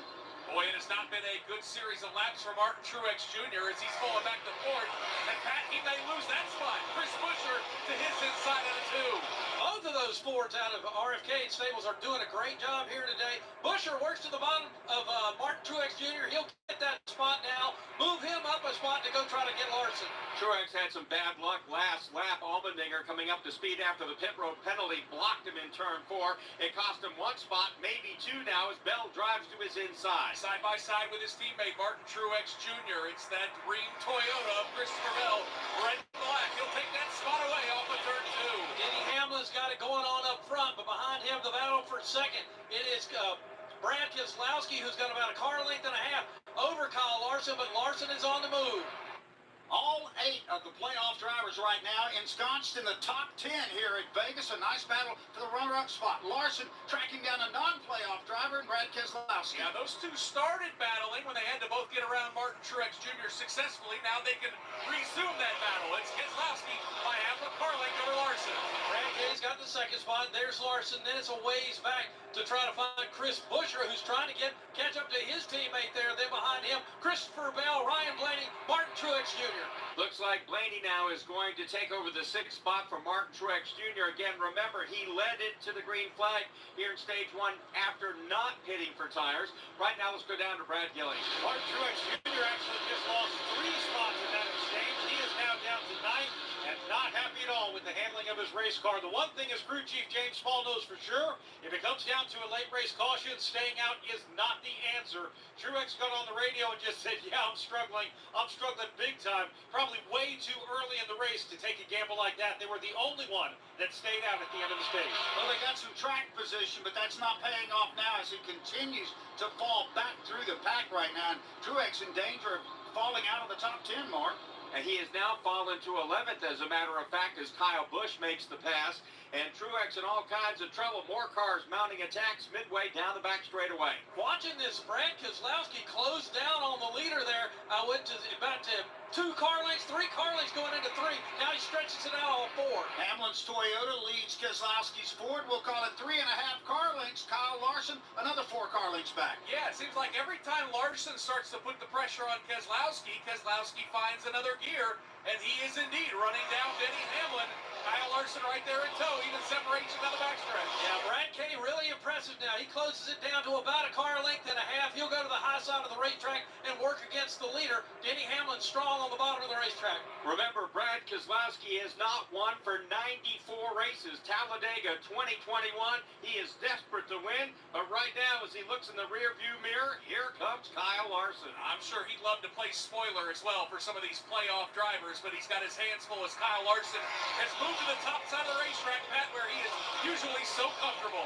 Larson now trying to work Keselowski for that second spot. We'll watch them go into 3, middle of the racetrack. Larson looks to the bottom of the racetrack now, tries to make up some distance on the Ford in front of him. That's the battle for second place here. Kyle Larson stalking Brad Keselowski down the front stretch. We'll call it 2 car lengths as they flash across start finish. And this is happening about 3 car lengths behind the race leader, Denny Hamlin. It is a good battle. Kyle Larson again right to the top side of the racetrack. Keselowski running the middle. They're still separated by 1 car length. We're about to have a 3-way battle for the lead now. Hamlin has just about played with these guys too long. Here comes Keselowski, middle of the racetrack. Larson going way upstairs, trying to make a move, and Hamlin with a mirror full of both of them. They look like a jet fighter. A formation from nearby Nellis Air Force Base through that corner. Hamlin now takes them back to turn number 1. You could throw a blanket over the top 3. Yeah, you could convince me that Brad Keselowski doesn't even know that Kyle Larson is behind him because he is focused forward, and that is on the race leader, Denny Hamlin. Single file, 1, 2, 3, nose to tail. That's what the fans want to see. Battle for the lead now as they get into 3. Keselowski looks around to the outside of Hamlin. Can't do anything with him. Upstairs is where you find Larson. That's the way they race all 4. Here on lap 102, a 3-way battle for the lead in Vegas. It's Hamlin by 2 car lengths over Keselowski. Equal distance back to 3rd place, Kyle Larson. All 3 manufacturers represented here as well. Hamlin in the Toyota, Keselowski in the Ford, Larson in the Chevrolet. Still 1, 2, 3, even separation by a car length at a 2. Pushing hard down the Nellis straightaway. Once again, Hamlin with a mirror full of both of these guys. Here goes Keselowski to the bottom of the racetrack. Looks, can't do anything with it. Has to slide back up to block Larson now all 4. As they work their way into turn 4, Keselowski indeed does block the advance advance of Kyle Larson. Lost some ground to Denny Hamlin, though. They're back in one. And that gives Denny Hamlin a little bit of breathing room, and it allows Kyle Larson to mount an attack, where, again, he'll take that red, white, and blue Hendrick Chevrolet to the top side of the racetrack. But boy, Patty just can't find a way to get side by side with Keselowski. Separation between first and second, going into turn 3, just a car length or so. Keselowski searching the racetrack, trying to find some grip. Larson upstairs now. That's the way they race off 4. All right, it's going to be Denny Hamlin hanging on to it as that battle is stabilized. We'll take a quick break and be right back to Vegas. And we're back with the action. Coke Zero Sugar might be the best Coke ever. That's right, Jim. With an irresistible taste and zero sugar, Coke Zero Sugar is a must-try for any sports fan. So make sure you... Wait, Jim, I didn't want to try it right now. We're still on the air. Best Coke ever? Take a taste, Jed. We got a game to call. And now a special motorcycle weather report from Progressive. And today's forecast, expect a steady breeze with a 100% chance of twisting down those country back roads gleefully on your motorcycle. Some will want you, others will want to be you, and animals everywhere will yearn for opposable thumbs just to work that throttle like you do. Oh, nature's cruel design. That's your forecast, back to you. This has been a special motorcycle weather report from Progressive, where every day's a beautiful day to ride with 24/7 roadside assistance from America's #1 motorcycle insurer. Progressive Casualty Insurance Company and affiliates. Roadside assistance subject to policy terms and limits, and they require comprehensive coverage. The rubber band stretched. It has now come back in again. Denny Hamlin has his hands full now with Brad Keselowski. Starting to see Denny Hamlin move around the racetrack as well as he's moved up to the middle of the racetrack. Brad Keselowski soloing on the bottom. There's side by single file into turn 3. Great racing going on here at Las Vegas Motor Speedway. Hamlin out in front midway through 3 and 4. Keselowski right there. Larson about 3 cars back in third. Keselowski dove down to the bottom of the racetrack. Couldn't make that work. He still trails race leader Denny Hamlin by a car length and a half. Yeah, someone on that steering wheel into turn at number 1. Denny Hamlin sticks it to the middle of the racetrack. Keselowski, the black nose of that Ford, looks fast. Off of turn 2, the gap is 2 car lengths. 2 car lengths it is. Bondanella straightaway there, all the way into turn number 3. Here comes Hamlin, bottom of the racetrack, takes that front left tire, rides that white line. 4 cars back to second place, Brad Keselowski. As they come down to the line, 57 laps to go here in stage number 2. Hamlin holding on. We owe our local stations a break. This is PRN, the Performance Racing Network. Are you ready? Because vintage NASCAR is back. Get ready for some bumper banging fun because in 2024, the Food City 500 is back. That's right, back on concrete, back to sheet metal bending chaos, back to racing the way it ought to be. Grab a spring weekend package today and save 15%. It's the Food City 500 at Bristol Motor Speedway, March 17, 2024. It'll be St. Patrick's Day, so get ready to party. Visit BristolMotorspeedway.com for tickets and details. The NASCAR Championship runs through Atlanta Motor Speedway with 2 thrilling race weekends in 2024. It's win and you're in for the Ambetter Health 400 Spring Weekend, February 23rd to the 25th. Come fall, the Cup Series playoffs begin with the Quaker State 400 available at Walmart on September 7th and 8th. The best way to experience the action is at the track, and you can get the best prices on season, weekend, and single-day tickets through October 31st. Go to AtlantaMotorspeedway.com to get yours today.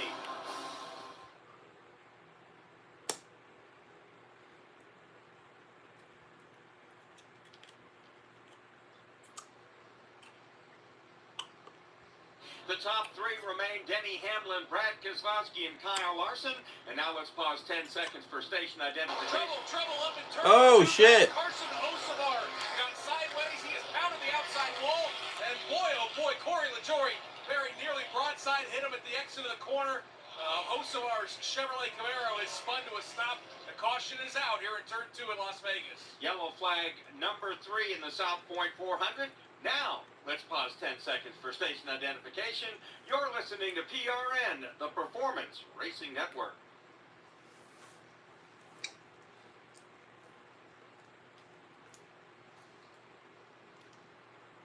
Uh-oh.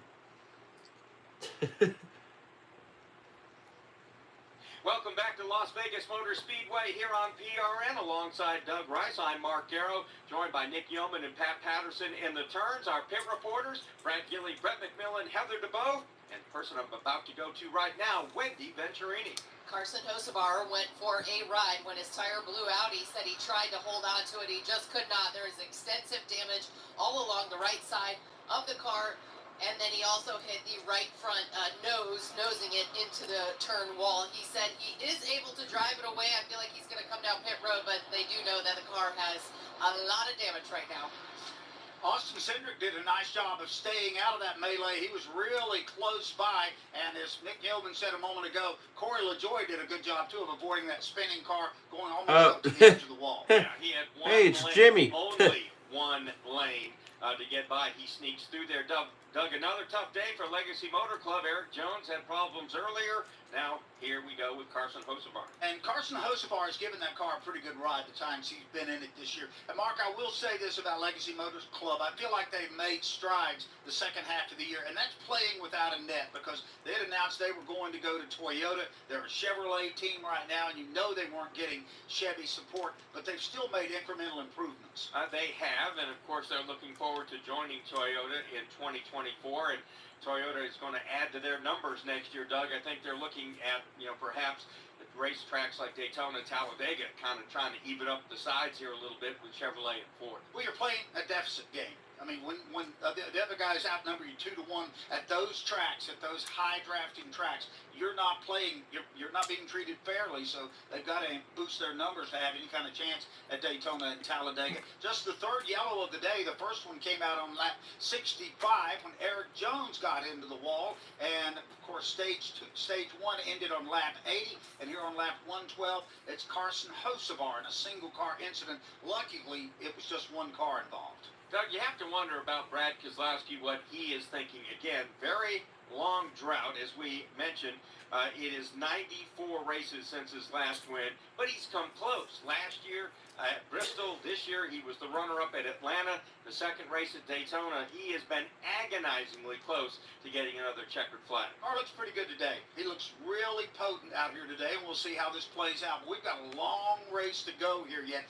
52 laps here in stage 2 and 154 to go, so we're not even at the halfway mark yet. Still a good ways from it. Glenn, so glad you could join us here on PRN, our final broadcast of the year. It's just hard to imagine that we were just at Atlanta Motor Speedway, it seems like, earlier this year, and here we are wrapping it up 14 Cup races later. Big crowd today here at Las Vegas Motor Speedway. Great weather for them, and of course they're getting a chance to enjoy the racing. And need to point out that the folks at South Point, their special packages will be on sale coming up tomorrow for next season. Pit road is open. Let's go down to Heather DeBow. And Brad Keselowski sounding very confident in that race car. He said it's better in terms of being free, but if he could get to clean air, the balance will be okay. So the call on this stop is Ocean's 11 for the pit crew as they go to work with 4 Goodyear tires and Sunoco fuel. Wendy Venturini, Ryan Blaney has been in the top 5 all day today. He feels like that last adjustment took away from the front turn. They're going to add more rear security for Ryan Blaney. 4 tires and fuel. Brad Kelly. On 2 tires, Kenny Hamlin said his car started to migrate loose. He said he wanted more security in it. This time a 4-tire call. They topped him off with Sunoco. Ray McMillan. 4 tires, on air pressure adjustment for Kyle Larson.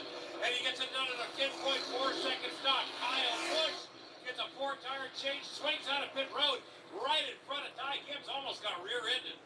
Brad Keselowski leads them off the pit lane after a 4-tire change. Then it's Larson, Bell, Hamlin, Byron, the top 5, followed by Ryan Blaney, Chris Buescher, and Joey Logano. We'll take another break and come right back to Las Vegas Motor Speedway.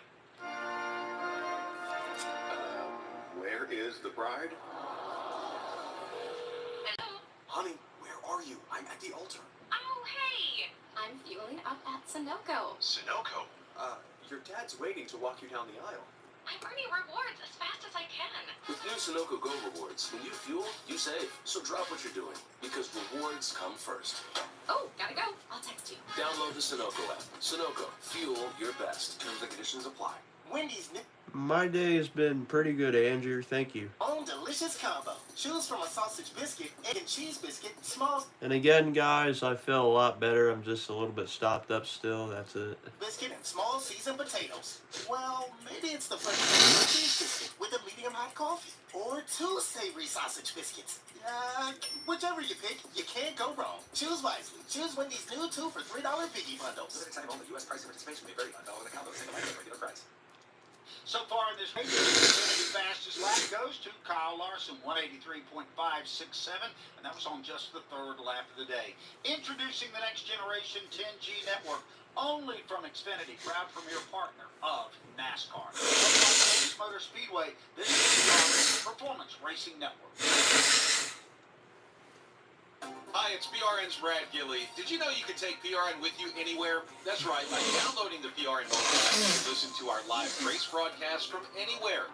Make sure you don't miss a second of the action from the track. Download today for station listings and on-demand access to your favorite studio shows like Fast Talk, Pit Reporters, or Garage Pass. Get all the latest racing information at your fingertips with the PRN mobile app. Available in the Apple App Store and on Google Play.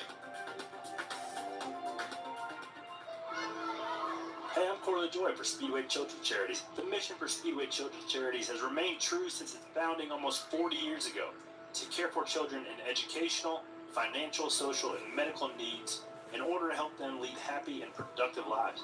So many children have benefited from our group in the past, but we need your help now more than ever. There's so much we can do when we all join together, so let's start today. Visit speedwaycharities.org to learn more. I thank you in advance for your help.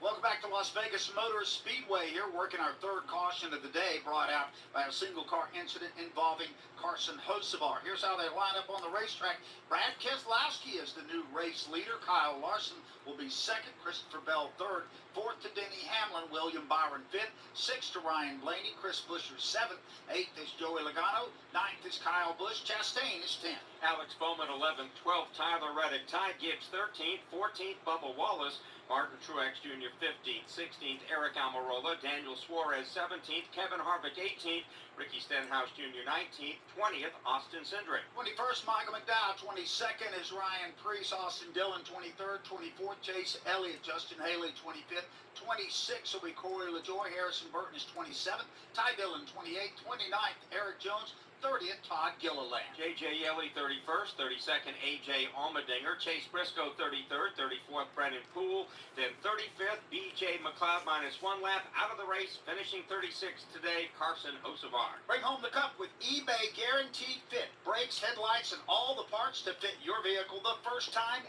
every time. eBay Motors, ebaymotors.com. Eligible items only, exclusions apply.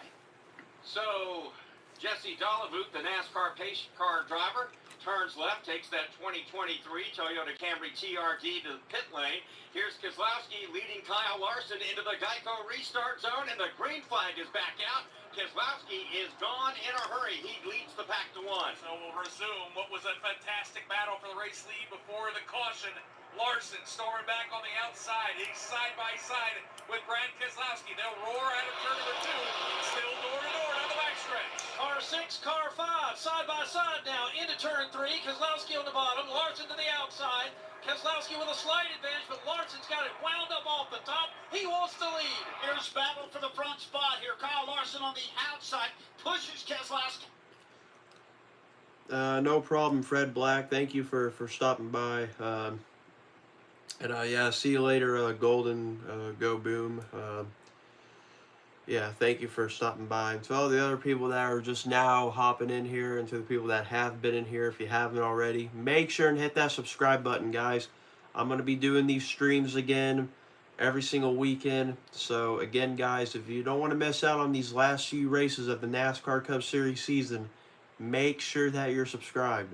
Trust me, you don't want to miss it. I'm going to stream all of them. I promise you. I promise. And starting off next year, we'll be back for the Daytona 500. Hell, actually the Clash, too. I forgot about that. Kyle Busch uses the outside position to get that one away from Yeah, it's another thing. Go ahead and like the stream, guys. That way this gets recommended to more people. Go ahead and like it up if you want to. We're at 87 likes right now. So again, guys, please continue the support. Make sure and like and subscribe. Ryan Blaney, Kyle Busch. Kyle Larson gets a nice run down the front straightaway. He closes to within a car length and then moves right back to the top side of the racetrack where he likes. Still a 2-car length disadvantage to Brad Keselowski. Running in that third spot is Christopher Bell, under attack by William Byron. 5 car lengths back to Denny Hamlin. Then there's Chris Buescher. Up front, though, once again, the separation about 5 car lengths between first and second. Ross Chastain now shit. to take the 8th spot away from Kyle Busch. They're side by side. Behind Oh, that was close. Logano and Reddick. Reddick will swing in front of those 2 cars. Boy, Chastain not giving an inch to Kyle Busch in turns 3 and 4. They'll stay side by side. Out of turn number 2, glued together. Swipe a credit card between those 2 cars. Blaney back there right in front of Ross Chastain and Kyle Busch with their spots. Bubba Wallace also in that mix as well. Byron takes that spot away for the 4th position.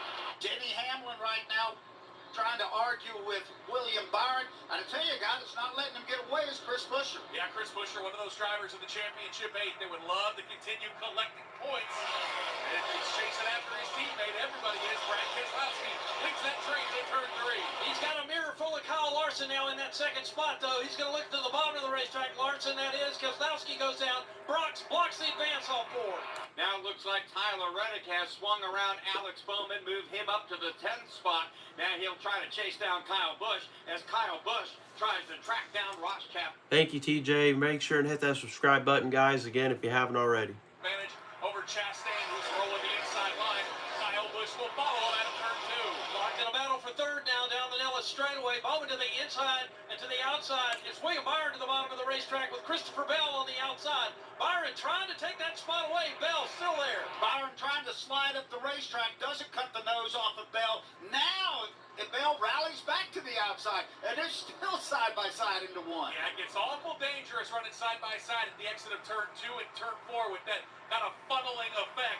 Bell stays side by side out of turn 2. Byron on the inside, Bell on the top side. Watching that battle for third. Will he be the bottom of the racetrack? To the outside, Christopher Bell. Up front, no change for first and second. But here comes Willie B to the bottom of the racetrack, and it will be Byron getting the 3rd spot. He slides up the racetrack in front of Bell. They go single file across the stripe. Denny Hamlin, though, closing in on those 2. Yeah, he's catching 3rd and 4th. Kyle Larson also not letting Brad Keselowski run away with the race lead. Keselowski runs the middle. Larson 2 car lengths back out of 2. Larson patiently looking for his opportunity against Brad Keselowski, who's been so good now into turn 3. Here comes Larson. He'll get within a car length. Both cars locked at the bottom of the racetrack. Let's check in now at the Care Center with Brett McMillan. Carson Hocevar out of the Care Center. Obviously, you're okay. Another tire goes down. Boy, that was a hard hit, wasn't it?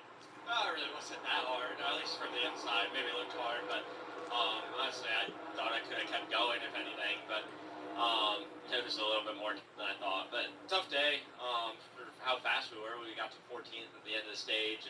I probably should have known something was going on. It vibrated a little bit, but just thought I picked up some rubber or anything. But part of it, and look forward to Martinsville and with this Legacy Motorsports group, and hopefully have a good run there.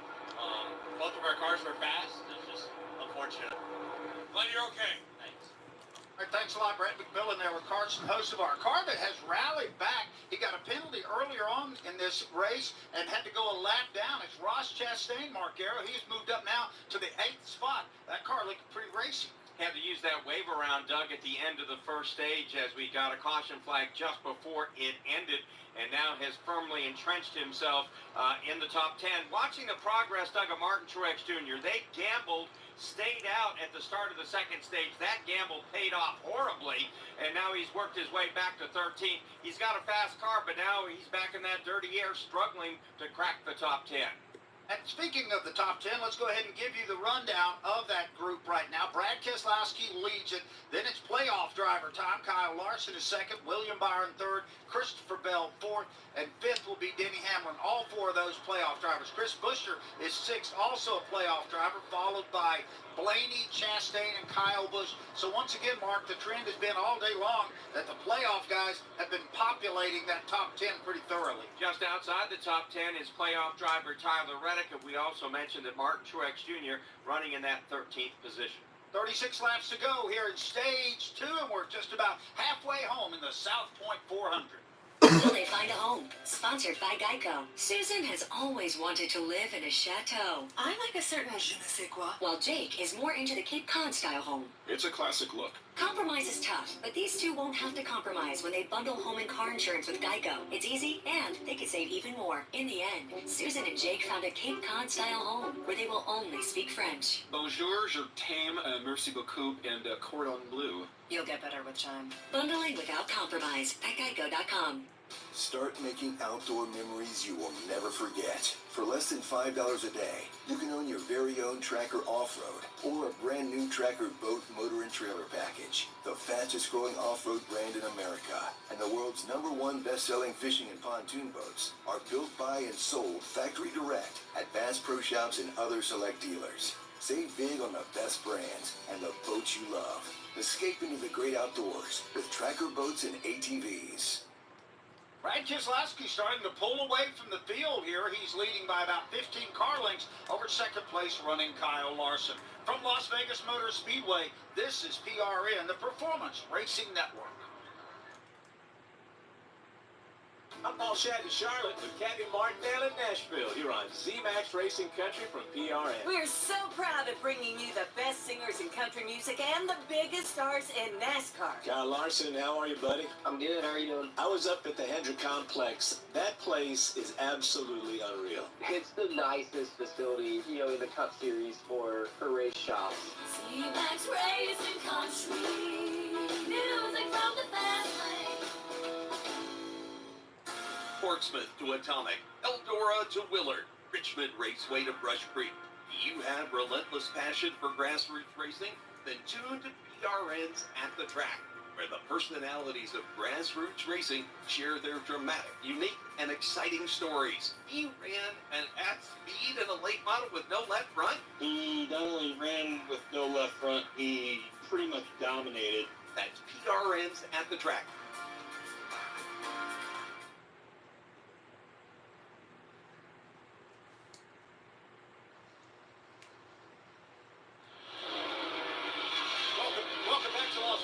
Speedway at the South Point 400 with 31 laps to go in stage 2. Brad Keselowski leading some cars on my section of pit road.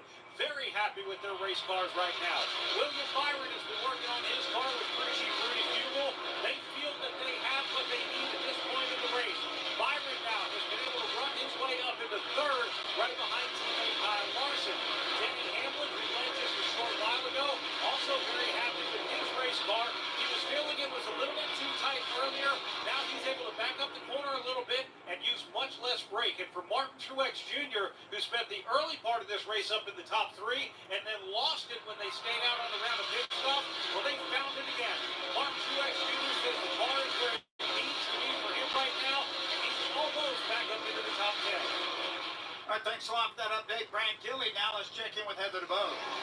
And running in that ninth position is Ross Chastain. You guys mentioned he looked like he was on rails there, and he did have that pass-through penalty that he had to overcome, and he said his car is the best it's ever been. Just a little bit tight on the bottom, but something interesting he mentioned is he felt like when the transmission was in third gear, he was feeling like it was doing something a little bit odd. So his crew chief, Phil Surgeon, looked at their past race notes from here at Las Vegas, and he said that he has actually written down that he felt that before, but it's nothing to be concerned about at this time. So Brad Keselowski out front has now led this race twice for 22 laps and counting. Earlier this year, Dougie led 102 at Richmond on the way to finishing 6th. Another one of those races he woulda, coulda, shoulda, maybe got the checkered flag. Got to think the percentages at some time have to give him a win. Not give him a win, but you hang out in that time zone and in the high rent district enough, sooner or later you're going to have pay dirt. going to kind of date myself. Remember the Houston Oilers coach, Bum Phillips? Every time they get to the playoffs, they get knocked out. He said, I'm sick of knocking on the door. I'm going to kick the thing in the next time. Brad Keselowski's got to be feeling the same way. Well, and it's got to be a little bit tough, too, when your teammate and the guy that drives for your organization has 3 W's, and Brad's been running well, but yet no W. Not in the playoffs, but a win to this team with Brad Keselowski at the wheel would mean a lot. But we don't want to get ahead of ourselves. We still have 128 laps to go, but just 26 here in stage 2. Yeah, Brad Keselowski looking pretty comfortable out front right now. And again, doing good, Flurfy. Doing good. Ben, with Penske and with RFK. And last Yeah, I'm feeling a lot better. I'm just a little bit stopped up still. That's all. But I feel a lot better. I definitely feel like I have energy to, go around and do shit now. So yeah. Let's let you know how your drivers are doing, and we'll give you a full field rundown here with 25 laps to go in stage 2. Trouble out of turn number 2. Kyle Larson got really high at the exit of the corner. Looked like he brushed the wall. No yellow now, but Matt, he's very slow in turn 3.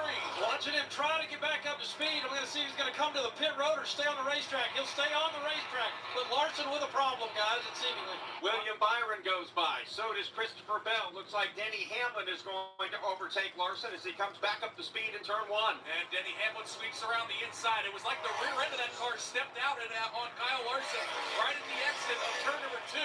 And there is some paint that has been scraped off, but what Pat, it looks like he's got it wound back up. Yeah, he must have lost it, but at this point now, he's still under power. It looks like he's trying to hold his own here, but certainly a big moment for Kyle Larson as he exits turn 4. Watching the replay, the right rear of that car got into the wall pretty substantially, but NASCAR keeps the yellow flag in its pocket. Kyle Larson stays out on the racetrack. Back in the day, that car would have been on pit road. It's the racist Asian. The racist Asian. Oh my God. Lick off the wall and keep on rolling. And Kyle Larson just proved it again. And here now is Christopher Bell. He rolls to the inside of William Byron to take over the second spot. That's the good news, but they're almost 3 seconds behind leader Brad Keselowski as we go to Brett McMillan. But Kyle Larson got up into the wall. Cliff Daniels came on the radio and asked him, did he get in the wall? Kyle Larson said yes. He said, well, I just looked at it on TV. It doesn't look like you hit too bad. Then a couple minutes later, he got back on the radio and talked to the crew, saying, I looked at it on TV. It doesn't look like the car is in damage too bad. In fact, it looks like they're in pretty good shape. We'll just keep that in mind next time he comes down pit road and take a closer look at it. Having watched the replay now a couple of times, it really didn't hit it that hard, but there's a lot of tire smoke, and it gives you kind of the illusion that wreck was a lot worse than it was. And it has to give you... Oh shit, Bowman. Oh God. Think, okay, didn't do the damage. The fuck happened to Bowman? Right here along the front stretch, we've got Alex Bowman now. Look. What the fuck happened to Bowman's car? The fuck? Looks like he's got a right front tire going down on the 48 car, so probably... The fuck happened to him? What happened to his car? The fuck?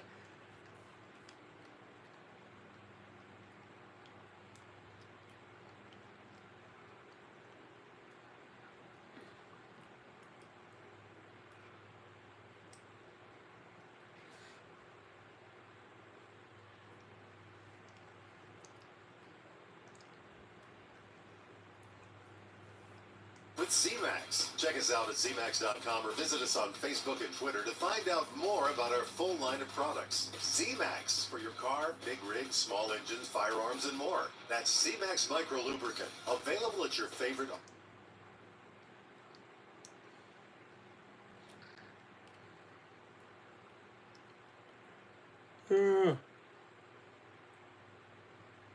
Auto Parts Store.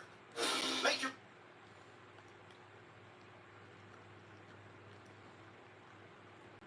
You can enjoy the 16-screen movie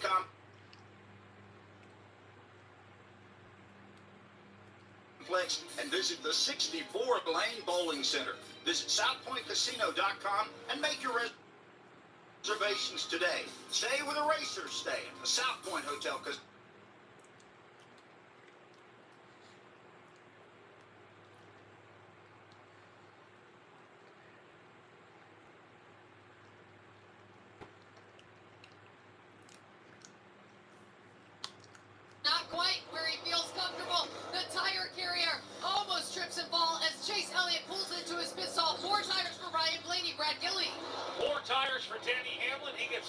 right side, or 2 tires, or 4 for him. 2 tires for William Byron, Martin Truex Jr. Also in for Tyson Sunoco, Brett McMillan. All right, Kyle Larson's come in, and he is already gone. They changed the 4 tires. They did no body work on the right side of that car at all. Brad Keselowski with a 2-tire stop will lead them off the pit lane, followed by William Byron, Kyle Busch, Joey Logano, Kevin Harvick. They all change too. Larson is next in line with a 4-tire change. Also 4 tires for Christopher Bell as we go back to Heather DeBow. And a big issue here for the 99 of Daniel Suarez. They had a problem with the left side. He took off and then had to back into his pit stall, but before he could even get back into the stall, it was on fire, so they had to wait for the fire safety to put it out before he could back up. So a very long stop there for the 99 with the issue on the left side. Wendy Venturini. Chase Elliott came around Ryan Blaney on pit road and got blocked in front of him with Chase Briscoe. He had to back up. As he backed up and pulled forward around Chase Briscoe, Briscoe's tire went to the right side of the pit lane, and the crew guy went and grabbed it. So a little bit of an issue between Chase Elliott leaving pit road and Chase Briscoe parked right in front of him. Mark Garrow, you spotted a little on-track pushing and shoving at the tail end of that yellow. Apparently, Eric Almirola and Ricky Stenhouse Jr. had a little disagreement. They banged doors twice coming out of turn 4 under caution. This is our 4th yellow of the day, brought out by Alex Bowman. From Las Vegas Motor Speedway, this is PRN, the Performance Racing Network. Hi, I'm Ryan Blaney, a 3rd-generation race car driver, and we dedicate a lot of our time to going as fast as possible. But when my grandpa was diagnosed with Alzheimer's, it was a very unexpected bump in the road for us. It's important to notice if older family members are acting differently, experiencing problems with their memory, or having trouble with routine tasks. Early detection of Alzheimer's can give your family time to explore support services, make a plan for the future, and access available treatments. If you or your family are noticing changes, it could be Alzheimer's. Talk about seeing a doctor together. Here's Christopher Bell. My Toyota Camry TRD race car isn't cheap to build and prepare. I have a pit crew that maintains and fixes my equipment. I have a spotter high above the track watching my back, talking me through turns and potential dangers on the track. I physically train to handle the stress of driving. And I have software helping my crew chief and engineers make the right strategy calls. And with all this, I never take my eyes off the road, and neither should you. One distraction can change everything in one instant.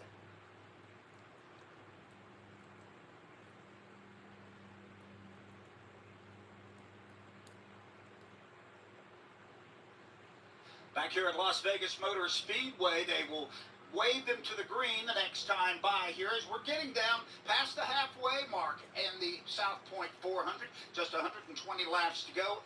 18 remain here in stage 2. This is our 4th yellow. Problems for Alex Bowman and on the racetrack, and that's going to put his day in the dump a little bit here. So Alex Bowman, and then right before that his Hendrick teammate Kyle Larson had gotten into the fence, but Mark, it looked like very little damage to that car. They seem to be okay with it. And we'll have to see where Larson will line up now in the restart. Brad Keselowski, your leader. William Byron, 2nd. 3rd, Kyle Busch. Joey Logano, 4th.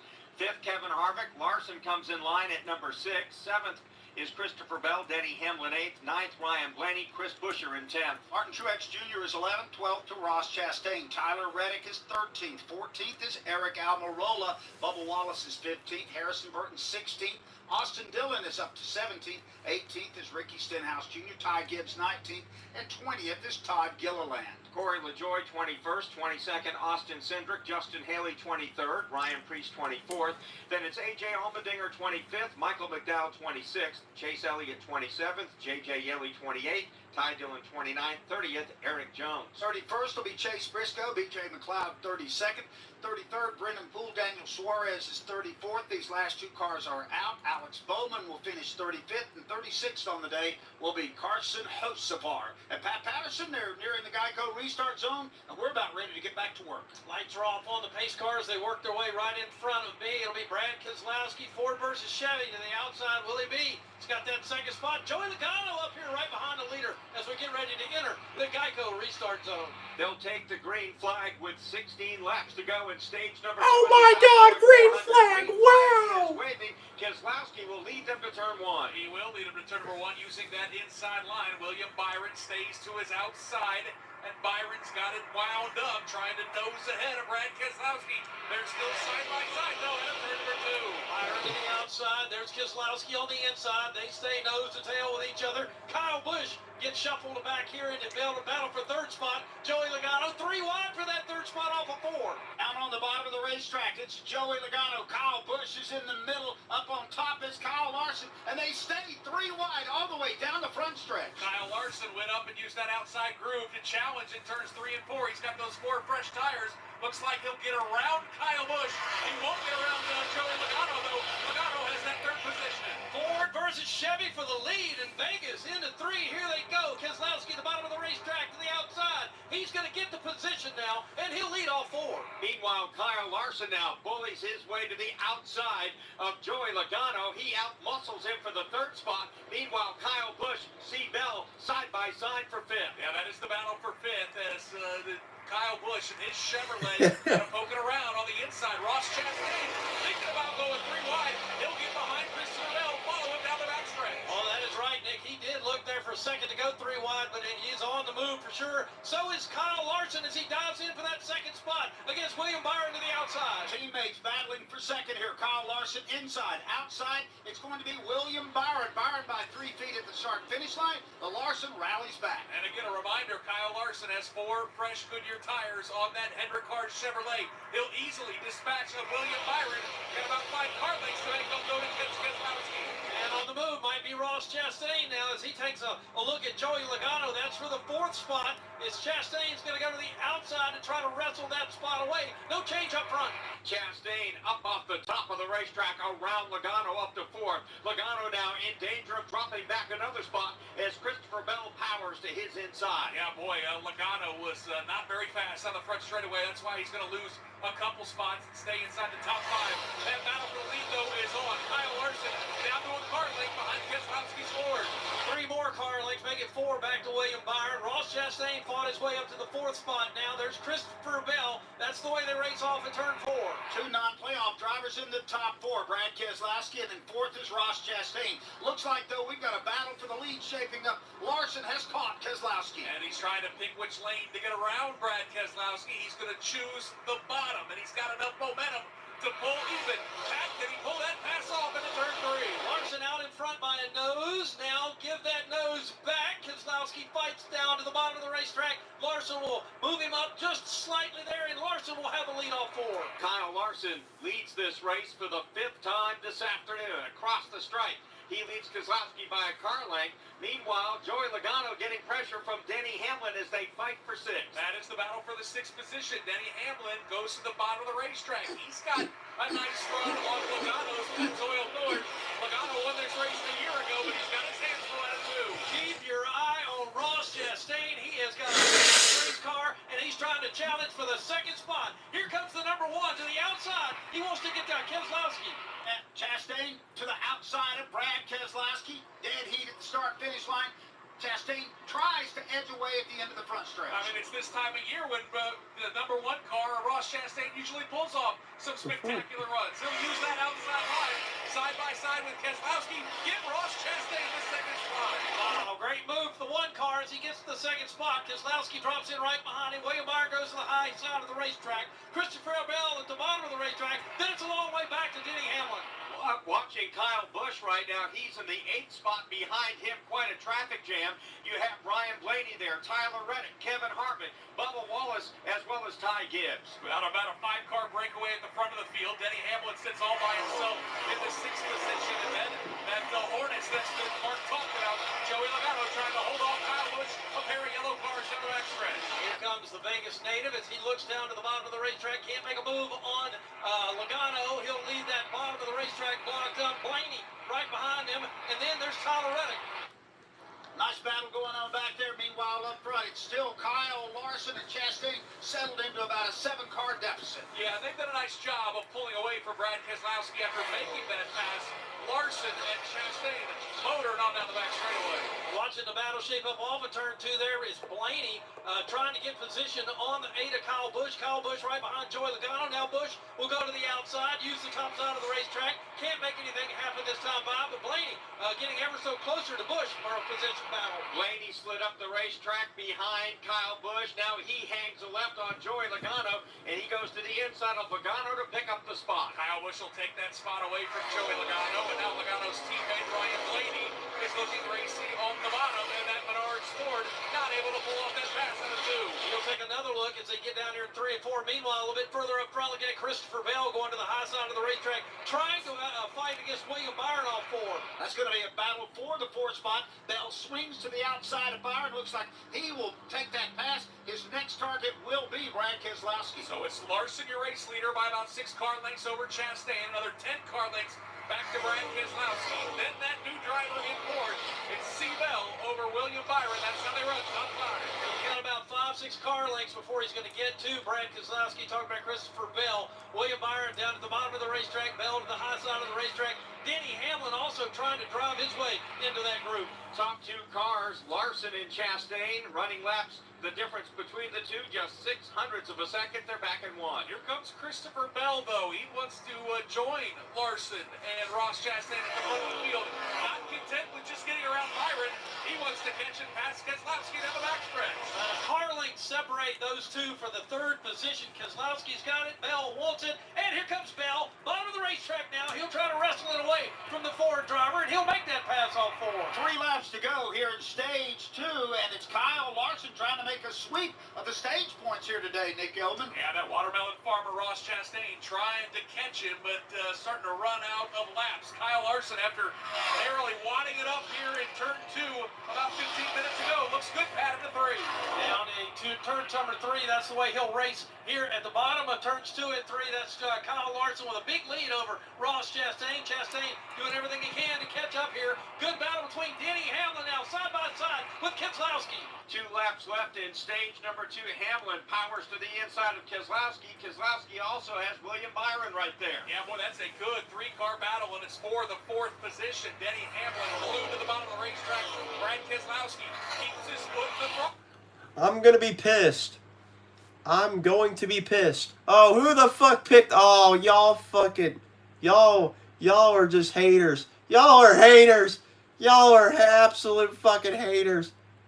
Oh my God, are you kidding me? How dare you guys pick? How dare you guys? Do not pick Texas.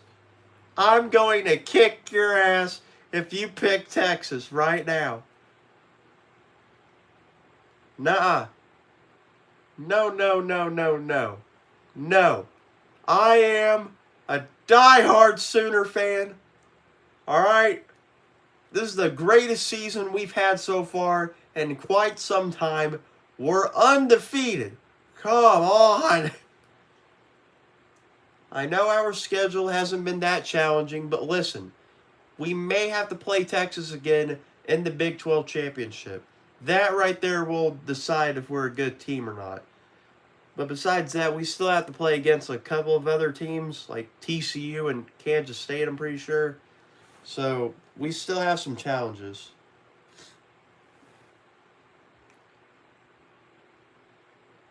Please, somebody. Please, we need one more vote. One more vote.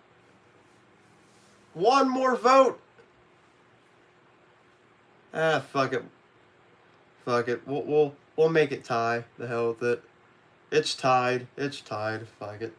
Favorites is on the Xfinity 10G network. Restrictions apply. Stream Top Chef on Peacock. And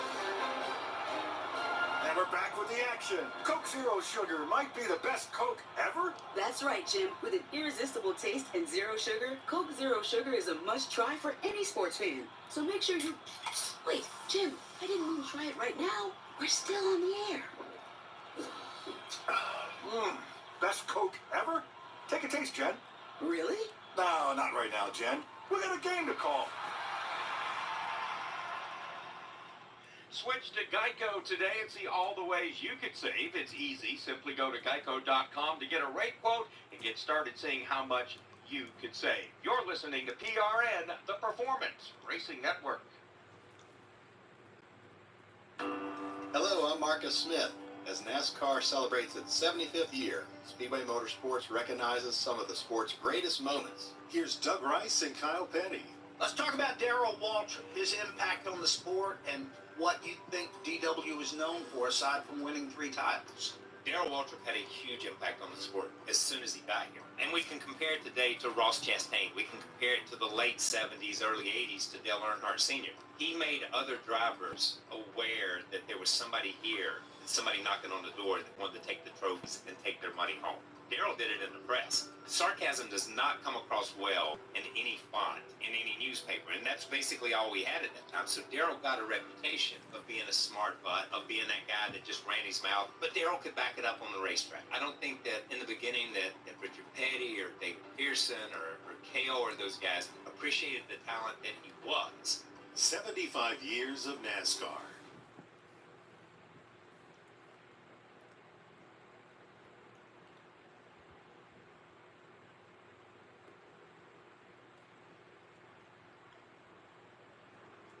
So after 2 stages, let's give you a snapshot of the points earned so far today that could be oh so important here in the round of 8.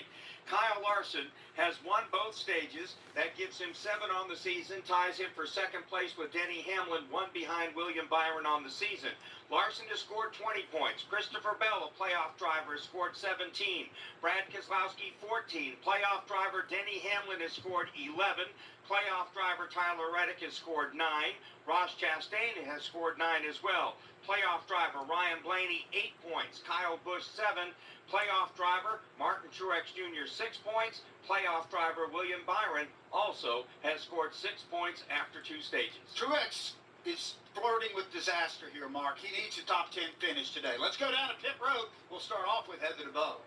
And Ross Chastain running in that second position says that his car has freed up a lot that run, and his crew chief said, according to the data, that's what's happening for everybody. So they're going to tighten up the one machine, give him 4 fresh Goodyear tires, Sunoco fuel, and a water bottle. Wendy Venturini. Ryan Blaney fired off better. His balance felt decent, and he felt better on the long run, but he can't run the bottom of turns 3 and 4. It's going to be an air pressure adjustment in 4 tires. Brad Gilly. Denny Hamlin said his car was much better in 1 and 2 that time. They'll do the same thing this time as they did on the last stop. 4 tires in Sunoco. But William Byron said he just couldn't do enough with just 2 fresh tires after that last stop. This time, Rudy Fugle gives him 4 fresh tires, a right side wedge adjustment in Sunoco. Brett McMillan. Kyle Larson got a left side wedge adjustment, and they lost some side force when they hit the wall they had earlier, so they gave that chassis adjustment, also 4 fresh tires in Sunoco fuel, 11-second stop. Christopher Bell, meanwhile, says in the car, really the balance is good, so they gave him 4 fresh tires and filled them up. So Christopher Bell's Toyota will lead them off the pit lane, up 2 spots after a 4-tire change. Chastain also with 4 tires, number 2 off the pit lane. Kyle Larson, 3rd, 4th, Brad Keselowski, 5th, Denny Hamlin. They too changed 4 tires. 2 tires for Michael McDowell. He is up 15, 6th off the pit road. Then a 4-tire change for William Byron, Kyle Busch, Ryan Blaney, Tyler Reddick. That finishes out the top 10 coming off the pit lane. And the field being pulled around by the Toyota pace car, the 2023 Toyota Camry TRD out there as we are working our 5th stage, our 5th caution of the day. First one on lap 65 for Eric Jones. Lap 80 was stage 1. Lap 112, Carson Hocevar crashed. Lap 146, it was Alex Bowman crashing out of the race. And then, of course, on lap 165, it was stage 2. Remarkably, 34 cars still on the lead lap. At this point, Kyle Larson has led this race 5 times for 80 laps. Brad Keselowski 4 times for 37. Denny Hamlin has led 23 laps. Christopher Bell has led this race 5 times, but for 19 laps. And then Martin Truex Jr. has led twice for 8. We've had 7 leaders, 18 lead changes, 5 cautions for 24 laps and counting. And we've seen some pretty good racing at some junctures of this race today, so I'm anticipating more of that here in the final stage. We're under 100 laps to go, 98 laps to go. They'll probably turn them loose here in about 2 more laps. It'll be interesting to see, Doug, what happens in this 3rd stage. Yesterday, We went long green. We never saw that late caution as Riley Herbst drove away to a 10-second victory. And again, it'll be interesting to see if that again happens this afternoon, what kind of strategy these guys will use if we indeed get caution. We've seen guys stay out, didn't work. We've seen guys change 2 tires. Didn't work. So we'll have to see how this strategy plays out at the end, what they're willing to do, how they're willing to gamble. In stage 1, we went 35 laps before teams started making green flag pit stops. I'm curious to see what the play here is, Mark. 35, that's 70. You've got 98 laps to go, so you're looking at least at 2 more pit stops. Let's get a look at our Sunoco fuel mileage window now with Brad Gilly. Thank you, Mark and Doug. Actually, they can make it on 1 more stop. These cars can go about 65 laps on a full tank of Sunoco fuel, maybe 67 if they want to stretch it. But remember, tire wear is also a factor here, so it depends on which side of that midway point in this, what will be the longest stage they want to go. Denny Hamlin right now, Chris Gayhart just told him they only have 2 sets of sticker tires left in their pit box. So they're definitely going to want to save one to the end potentially, and we'll see how far they go on Sunoco fuel again. They can go about 65 laps, maybe just a little bit more, so they can either short pit, split it exactly, or go all 65 laps and have a shorter one on special tires at the end. Right, great update there from Brad Gilly. Sunoco puts the same focus and care that goes into the fuel at its stations that it does for the race fuel that powers the fastest stock cars in the world. Sunoco, fueling NASCAR for 20 years. They'll take the green flag with 96 laps to go in the 3rd and final stage of this South Point 400. Christopher Bell's your leader. Ross Chastain 2nd. Kyle Larson 3rd. Brad Keselowski is 4th. 5th, Denny Hamlin.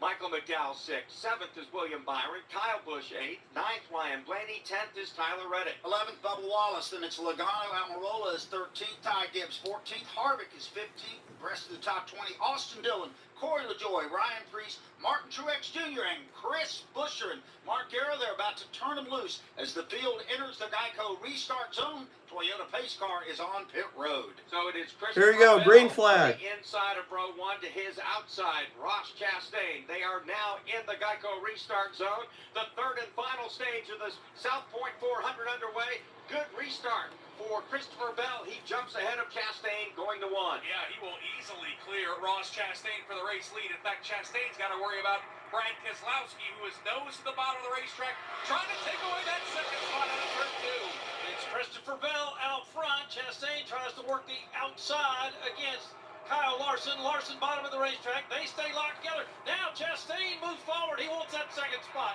The guy that's been fun to watch on these restarts is Kyle Busch. He tries to make it 3 wide just about every time. There's a nice battle now for 5th with Denny Hamlin battling William Byron. Doug, if he could find a 4th groove, I think Kyle Busch would put his car there. He has been electric on these restarts, and he's got a good view of that battle between Hamlin and Byron. They're side by side, midway point. Up front, Christopher Bell under attack. Ross Chastain going to the outside. He wants to try to work that outside on Bell. Gets a good run off the hill, but is it enough to make the pass? Bell moves up the racetrack to make the block. Chastain looks left to his inside. Decides better of it. They're nose to tail in 1. Yeah, very, very close. Tight confines into turn number 1. Ross Chastain goes to the top side of the racetrack. William Byron is going to stay in the middle. Boy, Ross Chastain, big wiggle at the exit of turn 2. Then he's going to have to gather it back up. Trackhouse man has got a fast car today, and he's got to go fast. Because Kyle Larson now really starts to bear down with Brad Keselowski. Those guys trying to get up to fight on the front side of the racetrack. Bell leads it off of turn 4. Will he have the lead when we get to turn 1? Chastain is there. Takes a peek to the inside. Tries to pull alongside. Yeah, Ross Chastain searching around the racetrack, trying to find a way around Christopher Bell. He'll go back to the top side. Now comes to the middle. He'll stay on those tire tracks. And Brad Keselowski's joined the party. Keselowski's about there with 2 car lengths separating out of that 3rd spot. Here goes Chastain one more time, looking to the high side of the racetrack. It's Bell on the bottom side of the racetrack.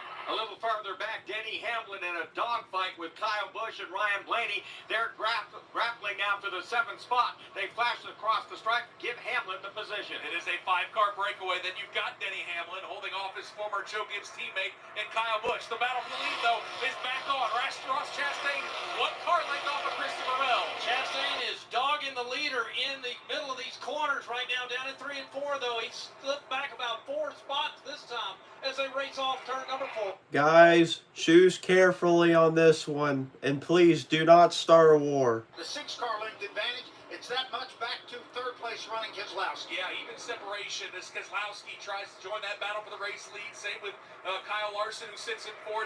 His Hendrick teammate William Byron all by himself right there in the fifth spot. Down for second now. Keselowski looking hard at that number 1 car right in front of him. It's Chastain in the middle of the racetrack. Keselowski goes up the racetrack. Once again, Kyle Larson about to catch this group. Here is Bell across the stripe. 90 laps to go in this race, creeping away from Ross Chastain, who begins to see Brad Keselowski loom ever larger in his rear-view mirror. Yeah, as Christopher Bell gets smaller out the front windshield, he'll see 2 cars fill up those rear-view mirrors for Ross Chastain.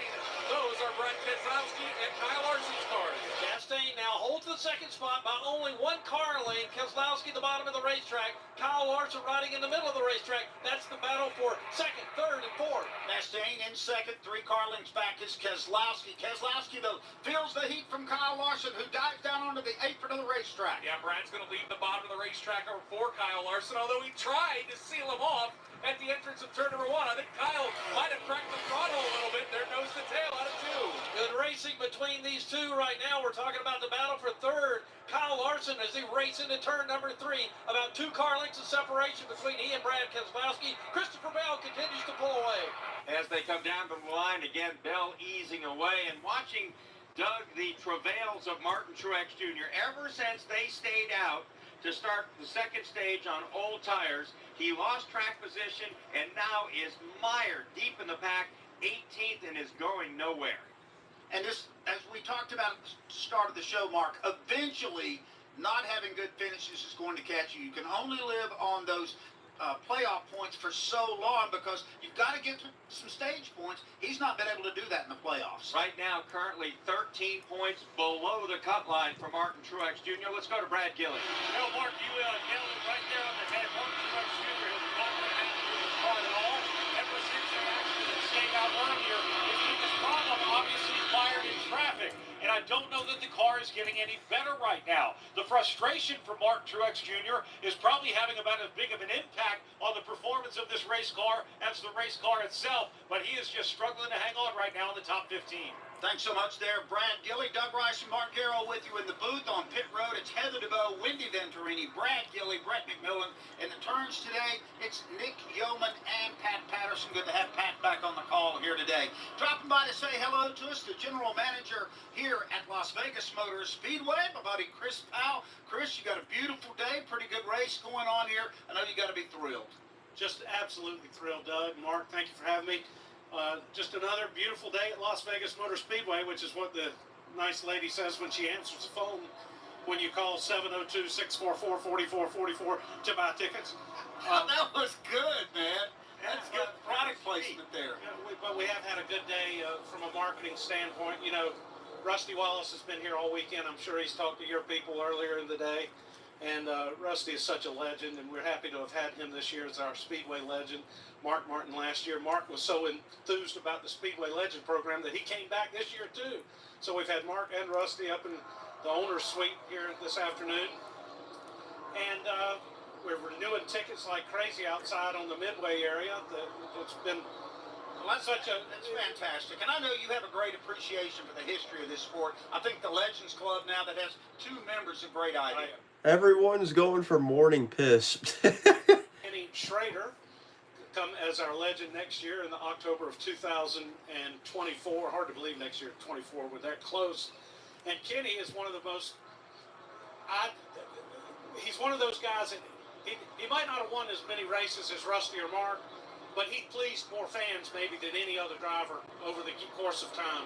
And I bet he is going to race his way across the country to get here. He's going to tow 2 or 3 race cars and just keep on racing until he finally gets to Vegas. When I called Schrader a couple months ago to ask him if he would be willing to be honored, first of all, he's so modest, he said, I don't know if I deserve. And then he said to me, I'll have to take a whole weekend of racing off next year in order to come to Vegas, but I'll do it for you.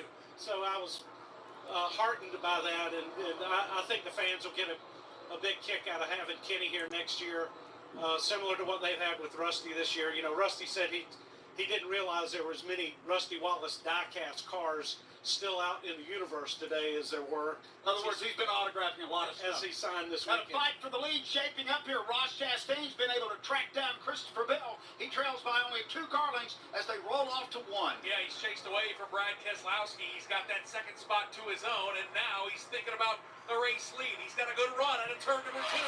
And he is all over the back of Christopher Bell. Here comes Ross Chastain trying to make a move. Bell mirror drives him right into turn number 3. Chastain takes a peek to the outside. Bell at the bottom of the racetrack. He'll fall back in and follow Bell off 4. 80 laps to go now in the South Point 400. Chastain lost a little bit of ground to Christopher Bell that time. And Bell's trying to set it back up into turn number 1 as those two have about a 4 or 5 car length advantage over Brad Keselowski and Kyle Larson. That battle is starting to get good for third, but Ross Chastain is right in the tire tracks of Christopher Bell. 2 car lengths separate first and second. Once again down the Nellis straightaway and into turn 3. This time it will be Chastain looking at the bottom of the racetrack where Bell runs. Meanwhile, good battle shaping up for that 3rd spot.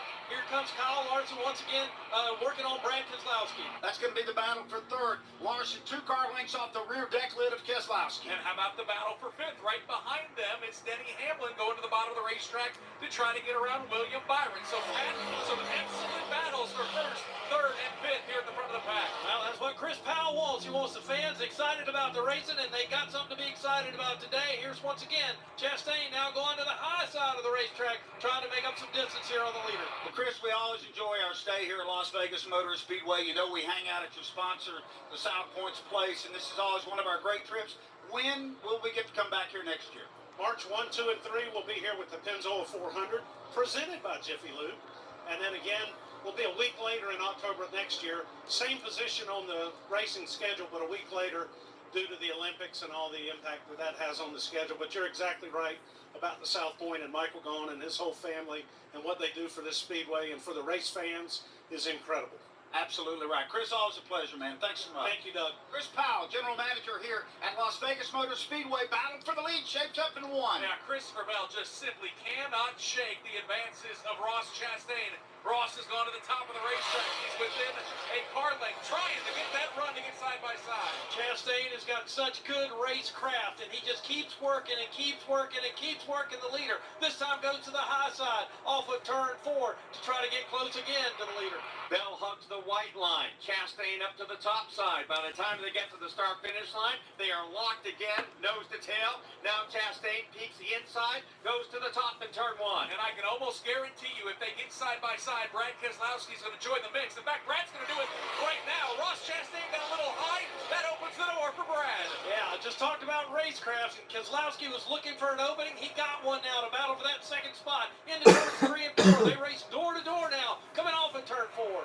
Chastain kept it out of the fence down in turn 2 a moment ago. It was scary for a second. He's righted the ship now, but he lost some valuable track position to race leader Christopher Bell. Let's pause 10 seconds for station identification.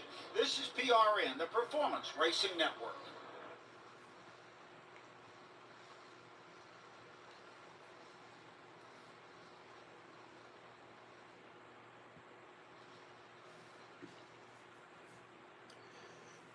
Christopher Bell.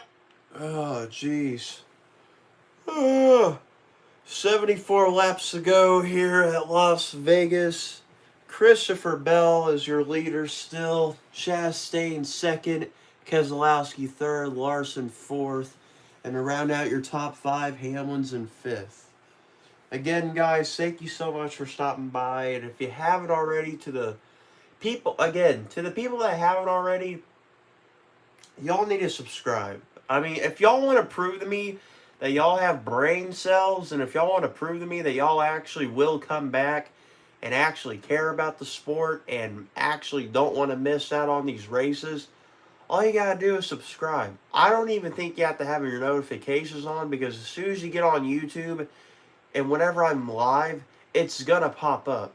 One way or another, it's going to pop up. But look, if you want to have your notifications on, go right ahead. Fine by me. But listen, guys, again, if you don't want to miss out on these races, make sure that you subscribe.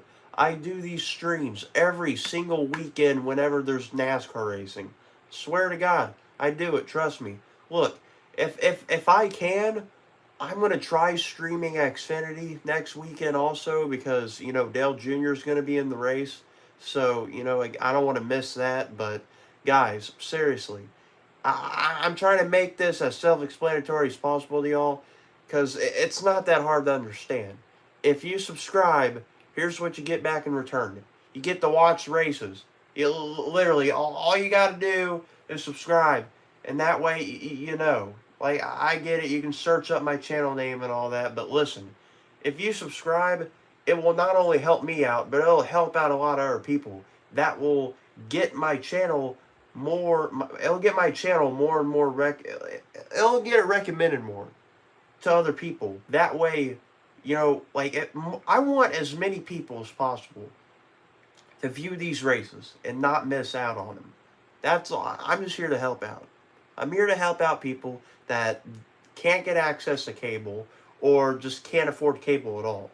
Like, I'm trying to help those people out because I can relate. I used to be in that same position where, you know, I was with a family at the time where we couldn't even afford cable and we couldn't even get access to it at all. So I mean, I couldn't watch any races at all. But now I'm trying to pay back and, you know, help out other people. But seriously, guys, if you want to, all you gotta do is subscribe. That's all you gotta do. I'm not asking for any more. I'm not asking y'all for $1 million. I mean, Jesus. Is going to be scored 10. Of the playoff drivers right now, the one that's in the biggest mess is going to be Martin Truex Jr. He's back in 15th. Mark, he's picked up a few spots, but he's not made any substantial gains on these leaders. And by the way, guys, again, make sure and like the stream if you want to. That way this video, or this stream, gets recommended out to more people. But seriously, guys, like, if you don't want to miss out on these races, all you gotta do is subscribe. That's all you gotta do. That's literally it. Like, I mean, what more could y'all ask for? I'm trying to be as reliable as possible to everyone. Hey, Brave, can you do any car, like, maybe... Okay.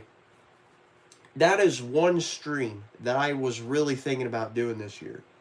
I really wanted to stream the Indy 500, but I always get mixed up with that and NASCAR because usually they're, like, on the same weekend. So it's kind of hard to, like, do two, like, race streams at once, but I'll think about it, and I might stream the Indy 500. I might. I don't know. I might, though. So give me time to think about that, and honestly, next year when it comes around, I may just do it. I don't know. We'll have to see, though, so, yeah. I'm not guaranteeing on it, but it has been a plan of mine for a while, so, yeah. Back up to full speed. Yeah, he looked like he was pointed towards the turn 2 wall when that car skated up the racetrack. In fact, I'm still not sure he's got a handle on that thing.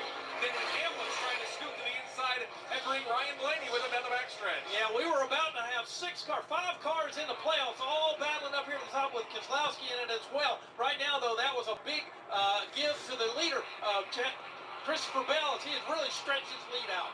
That full field rundown, by the way, brought to you by Hunt Brothers Pizza, where we love racing and we love pizza. Visit huntbrotherspizza.com or download the new Hunt Brothers Pizza app. Let's go down now to Brad Gilly. Guys, the progress of William Byron today has been a bit like a rubber band. He'll race his way up into the top 3 and then start to drop back. Right now, he's in the drop back portion of his run. He hopped on the radio and told Rudy Bugle that his car is just a little too free, trying to keep the right rear underneath it. His spotter, Brandon Lyons, just reminding him, stay in a rhythm, keep doing what you can do. We talked about Martin Truex Jr. earlier. His car is just simply awful right now. Martin Truex Jr. says he cannot hang on to the rear of his race car, and he is struggling as he drops through the field. And again, Truex being scored now in the 15th position. And that's the lowest position of any of the playoff drivers. So with 63 laps to go, with Christopher Bell the leader, Brad Keselowski is second, the rest of our top 5, Kyle Larson, Denny Hamlin, and Ross Chastain. Start making outdoor memories you will never forget. For less than $5 a day, you can own your very own Tracker Off-Road or a brand new Tracker boat, motor, and trailer package. The fastest growing off-road brand in America and the world's #1 best-selling fishing and pontoon boats are built by and sold factory direct at Bass Pro Shops and other select dealers. Save big on the best brands and the boats you love. Escape into the great outdoors with Tracker boats and ATVs. Wendy's new breakfast 2 for $3 Biggie Bundles let you create your own delicious combo. Choose from a sausage biscuit, egg and cheese biscuit, small seasoned potatoes, and a medium hot coffee. But it's obvious which combo's the best. Sausage biscuit and small seasoned potatoes. Well, maybe it's the fresh cracked egg and cheese biscuit with a medium hot coffee. Or 2 savory sausage biscuits. Whichever you pick, you can't go wrong. Choose wisely. Choose Wendy's new 2 for $3 Biggie Bundles. Limited time only. U.S. price and participation may vary. $1 with a combo. Single item at regular price. 61 laps to go here at Vegas. Christopher Bell is the race leader by a second over Brad Keselowski. This is PRN, the Performance Racing Network. Riddick goes right to the bottom of the racetrack. Chastain tries to hold on the outside. Truex on the inside, Byron in the middle, Chastain up high. Hamlin now beginning to come to the front. He's got the edge now. He'll take the lead away. Ryan Blaney sliding down into the grass. There was a lot of bumping and grinding, and Blaney noses into the infield retaining wall. Ross Chastain doing a great job. Truex right there, big in his mirror as they race down the backstretch here. Harrison Burton is spinning down the back straightaway. Everybody going to the top side. Here comes Kyle Larson. Larson dives to the bottom of the racetrack. He wants to lead all 4. Chris Buescher has it back and a spin off of turn 4. Yeah, we got a ton of cars that are in this one, and Larson is certainly one of those cars. Trouble coming out of turn 4. Hamlin is sideways. The car spins down on the apron of the racetrack. Byron takes that brightly painted number 24 to the front. He gets a big shove from Daniel Suarez. This is PRN.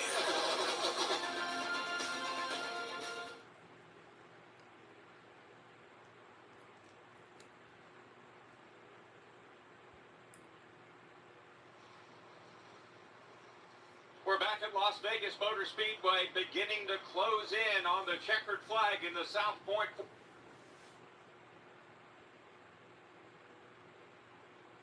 Oh shit. Yo, Chase Briscoe, he wrecked. That ain't good. Out onto the apron. Caution flag is out for that Ford. Chase Briscoe, 1 car accident here in turn 2. Yellow flag waving for the 6th time this afternoon in the South Point 400. The NASCAR playoffs are here, and everyone on the Toyota racing team is gearing up to bring the championship home. Like Andre and Steve, who've been growing out their playoff beards. I've been growing mine for 20 years. Doesn't that just make it a beard? That's called dedication, Steve. To accomplish greater things this year, everyone plays a part. Be part of the action at toyota.com/racing. Toyota, let's go places. NASCAR is a registered trademark of National Association for Stock Car Auto Racing, Inc.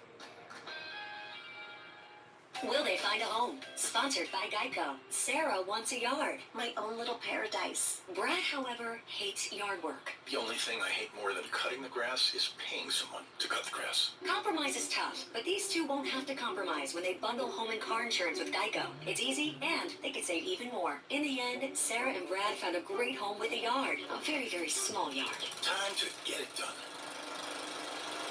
And I'm done. Bundling without compromise at geico.com. From Las Vegas Motor Speedway, this is PRN, the Performance Racing Network.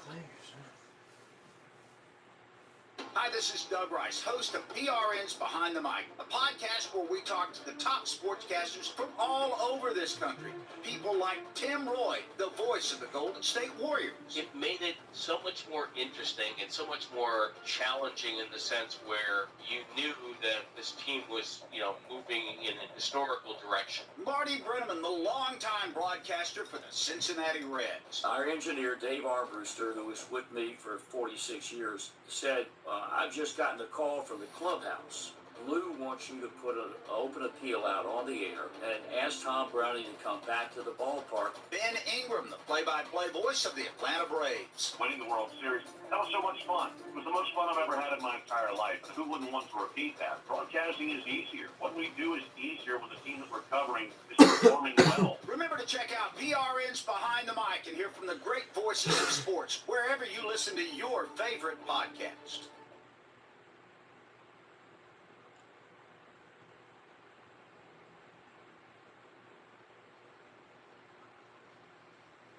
Back here at Las Vegas Motor Speedway, the South Point 400 has only 56 laps to go. Here's how the playoff contenders are running at the moment. Christopher Bell leads. Kyle Larson is third. Fourth belongs to Ryan Blaney. Denny Hamlin rides in the fifth spot. William Byron is seventh. So that's 5 of the top 10 cars are playoff contenders. Tyler Reddick is just outside of that. He is 11th. Martin Truex Jr. rides 14th. And Chris Buescher is 16th. So all of them still running, a couple of them below the top 10 line, though. So what that means at this point, Christopher Bell could maybe win his way to Phoenix, plus 13 above the cut line. Kyle Larson, plus 12. William Byron, plus 10. Denny Hamlin, minus 10. Martin Truex Jr., minus 20. Ryan Blaney, minus 24. Tyler Reddick, and minus 33. Chris Buescher. Again, that's all subject to change as pit road is open right now, and it looks like Christopher Bell is going to lead the train onto the pit lane. He indeed cuts to the left. Let's go to Heather DeVoe. And Brad Keselowski will follow the 20 down pit road. He said his balance is the same as before. He didn't want any big changes. He said he could just use a little bit of help with the right rear. So the team going to work. Again, 4 fresh Goodyear tires for the 6. Wendy Venturini. Ryan Blaney said that's the best he's felt on this 43-lap run. He needs to be a half a number tighter. It's going to be an air pressure adjustment with these 4 tires for Ryan Blaney. Brad Gilly. Denny Hamlin said he went a little free on that run. Overall, happy with the car. He'd like to start where he left off. 4 tires in Sunoco for him. Also with William Byron, he's still a little bit. Oh, oh, Lucas, I'm sorry. Oh man, Eric, you broke my heart last weekend. I got cozy in my Jeff Gordon pajamas. I ordered pizza just to find out that you were in. Oh man, I'm sorry. Yeah, I'm actually sorry. Damn, that kind of breaks my heart. I'm sorry. Oh man, I'm sorry. I really am. Damn. Gosh. Oh. Man, I was wearing my Jeff Gordon pajamas. I got me a pizza just to find out that your ass wasn't home. Are you kidding me? I'm sorry, dude. Look, how about this? Next weekend, you get back in your pajamas, put on your pizza. Get some pizza, and I'll be streaming. I'll be back. All right, trust me, I will be back. This time, I'm staying. I'm staying. I don't care how sick I get. I am staying. All right. I ain't letting YouTube, and I ain't letting this freaking stupid shit that I got going on. I ain't gonna let it stop me. I'm back for good. So you can continue to stay with me. I got you. Come out. Will it come out so late? And again, guys, to all the people that are just now stopping by, if you haven't already, make sure and hit that subscribe button. That's all you gotta do. That way you don't miss out on these streams. I'll be streaming again every single weekend. Starting to do it.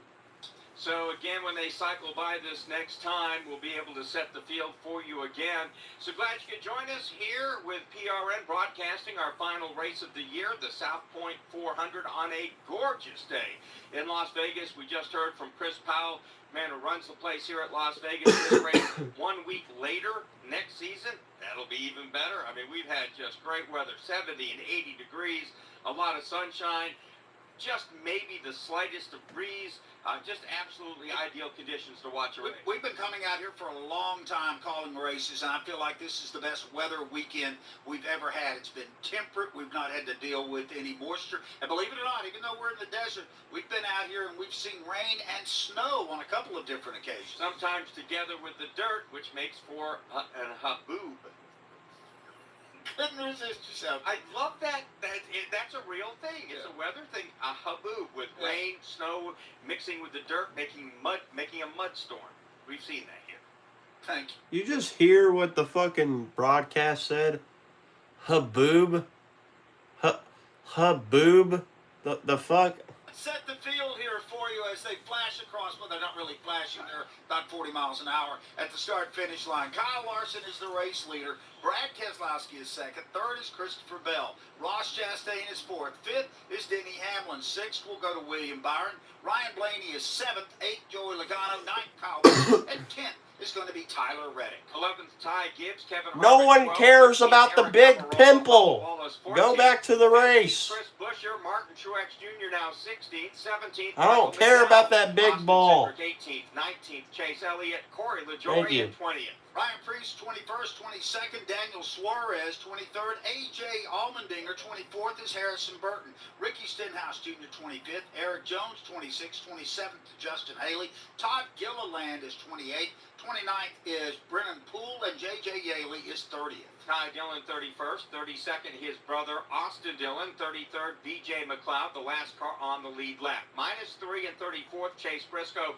after his problem here recently in Turn 2. The next two drivers are out. Alex Bowman will get credit for 35th. Carson Hocevar, 36th. Still 33 cars on the lead lap here today at Las Vegas Motor Speedway. Pat, let's see if we can get them to the end here. Well, we're about to find out. All the fans down here at 3 and 4 are on their feet. They're ready to see these guys get after it. Kyle Larson. All right, here we go. 53 laps to go. Green flag in the air here at Las Vegas. Restart zone to get it on again here at Vegas. So here we are coming down to that green flag. It comes out with 52 laps to go here in the South Point 400. Keselowski, Larson, locked side by side, lead the field to turn 1. Larson's getting quite a bit of help from Christopher Bell. He got shot into the race lead. They're going 4 wide for the 4th position. William Byron, top side of the racetrack, but everybody's chasing Larson down the backstretch. They stayed 4 wide. Man, there's a bunch of cars trying to sort it out now. Down into turn 3. Up front, Larson looking in his rearview mirror. A battle with Keselowski and Bell. Larson is the best place on the racetrack. Battle for second with Christopher Bell and Brad Keselowski. 3 wide behind them with Logano in there, along with Ross Chastain and William Byron. I mean, there is a hornet's nest of 9 cars battling for the 4th position right now. Ross Chastain is the one that wins that battle. He'll lead that back out of turn number 2. And we got a car in the wall. I think that's the rookie Ty Gibbs. It's going to bring out a yellow flag. Pat, can you confirm that in turn? Oh no, my wheel! My wheel! Oh no, my wheel! Watch out, watch out. Oh, it's gone. That thing's, okay. He goes with 3 wheels now. I'm sorry, 2 as he goes into the pit area. So a lot of parts and pieces there following him down pit road, rolling off that race car. And Ty Gibbs bringing the Monster Energy Toyota down into his pit stall. And look, he is missing the right front tire on that car right now. And the hub actually spun around on the racetrack for like 20 seconds after it came off the car. Glad that it stayed on the racetrack, but a tough break there. If I'd find time to leave me a loose wheel. Obviously, with the lack of tires on the right side of the car, finally they do get the jack up under there, and they're putting in the right sides right now. They're trying to make sure that everything's fine. They said they're going to get caught up. He finally gets the tires on, and he heads back out onto the track. That's going to bring a vacation for the Jack Manning, a tire changer for Ty Gibbs in all likelihood. As we watch the replay, My wheel! Rolling around out on the racetrack, it looked kind of surrealistic when the right front What the hell? wheel came off of that car. I'm amazed that Ty Gibbs was able to get back onto the pit lane. And those two things kind of did a little dance together, going up to the top of the racetrack and bouncing off the safer barriers before coming to rest down on the apron of the racetrack. This again brings out the 7th yellow flag in the South Point 400. So glad you could join us. Mark Carroll with Doug Rice, Nick Yeoman, Pat Patterson in the turns, our O'Reilly Auto Parts pit reporters, Heather DeBoe, Wendy Venturini, Brad Gilley, and Brett McMillan. Here's how the breakdown of the cautions go today. On lap 65, Eric Jones got into the wall. Lap 80 was a stage 1 break. Lap 112, Carson Hocevar crashed out. On lap 144, it was Alex Bowman who crashed here on the front stretch. That put him out of the race. Lap 168 was the end, or 165 was the end of stage 2. Lap 209, that's when Chase Briscoe got around in turn 2. And then here our You seventh picked the yellow fine flag, time to leave me a loose wheel. Kyle Larson has led this race now 6 times for 85 laps. Christopher Bell has led 61, Brad Keselowski 37, 8 leaders, 20 different lead changes in this event. Let's go to Brett McMillan. All right, Ty Gibbs has come back down on pit road into his pit stall. They're going to hold him. Grandpa, my wheel's gone. Buy me a new wheel, Grandpa. Grandpa, my wheel's gone. Can you help me? Grandpa, I need another $1 million. My wheel's gone. Grandpa. Then NASCAR will hold him for 2 more laps. The penalty there for losing that tire being in, you don't see that often in race, Mark. No, not anymore. But again, you have one lug on these tires. And if it doesn't get tight, bad things happen. So they're working on the 54 for Ty Gibbs down there on the Monster Energy Toyota, and it slowed down our progression once again. Only 49 laps to go, 48 when they come by the stripe this time to settle this out. The playoff drivers, for the most part, dominated this race. Kyle Larson has led 86 laps. Christopher Bell, 61. Denny Hamlin, 23. Truex led 8. The only interloper in there is Keselowski. He led for 37 circuits. Doug, it looks like Chris Buescher trying to rebound back into the top 10. He is 13th. Truex is 14th. They are the lowest running playoff drivers right now, with Larson leading, Bell in 3rd, Byron in the 5th position, Denny Hamlin 7th, Tyler Reddick in 8th. When you get somebody like a Ty Gibbs who's been running decent today and he's going to be penalized a couple of laps here, that lets all of those playoff drivers that were behind him pick up another spot. Now, that certainly helps at this point, and every point is certainly going to matter. As we look at the scoring now, Christopher Bell is being scored on the bubble 2 points ahead of Martin Truex, and of course all that subject to change as they again work this 7th yellow flag when they get back down to the line, this time 47 to go. Kyle Larson is the race leader under the 7th yellow of the day when Ty Gibbs lost a tire on his car. Ty is being penalized a couple of laps here. Now they're going to finally let that car pull off of pit road, and it's going to relegate him back to a really poor finish on the day. Only 2 cars out of this event, and that's Alex Bowman and Carson Hocevar. Want to remind fans, Doug, we've talked about this being our final race, but you can get the PRN app by going to goprn.com. That means you continue to listen to great talk shows like Doug Rice and Fast Talk, the Pit Reporters with Brett McMillan, At the Track with Lenny Baticki, yours truly with Garage Pass each and every day, and of course also ZMAX Racing Country. So a lot of great programming on PRN that will continue as the season comes to a close, and we'll keep on trucking right along in the off seasons to keep you up to date on what's going on in NASCAR. And you can follow us on all the popular social media platforms. Threads, we're on X. I don't like that name, but Yeah. the platform formerly known as Twitter. We're at PRN Live there. Also have a Facebook page and a PRN Live YouTube channel. So lots of ways to keep up with the news that is generated from the Performance Racing Network. Of course, our buddies at the Motor Racing Network will take you to the conclusion of the season down at Miami Homestead, then Martinsville, and then out to the desert in Phoenix. Now on X, you don't retweet anymore, you repost. So what is the first thing? Is it still a tweet? Is it what? It is a post. It is a post. It just simply, I think that takes the fun out. I think Elon Musk is a genius. I'm not crazy about losing a well-branded name to the letter X, but who am I to argue with a guy that owns half the world? All right, so here we are. We've got 46 laps to go when they come back to the stripe this time, and a lot on the line here at Las Vegas Motor Speedway. Can one of these 8 playoff drivers punch the ticket to Phoenix knowing that they can basically take the next 2 weeks off? That's the biggest question. And, of course, who takes home the trophy today? Absolutely. And again, want to remind you who has scored the most points so far today. Kyle Larson won both stages, 20 points. He maxes out there. Christopher Bell has made 17 points today. Brad Keselowski has gathered 14. Denny Hamlin, 11. Tyler Reddick and Ross Chastain, 9 apiece. Ryan Blaney, 8 points. Kyle Busch, 7. 6 for Martin Truex Jr. and William Byron after, again, 2 stages. All right, let's at least give you a top 20 rundown here as they'll turn them loose next time by with 45 laps to go. Kyle Larson is the race leader. Brad Keselowski, non-playoff driver, rides in 2nd.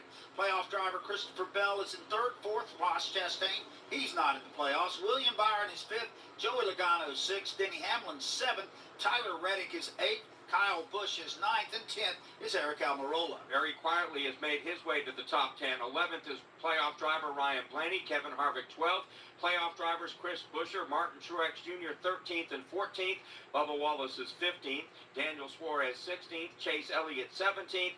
18th, Michael McDowell. Corey LaJoie 19th. And 20th is A.J. Allmendinger. So, Pat, what are we going to see here on these last few restarts? Does it get fast and furious right off the jump?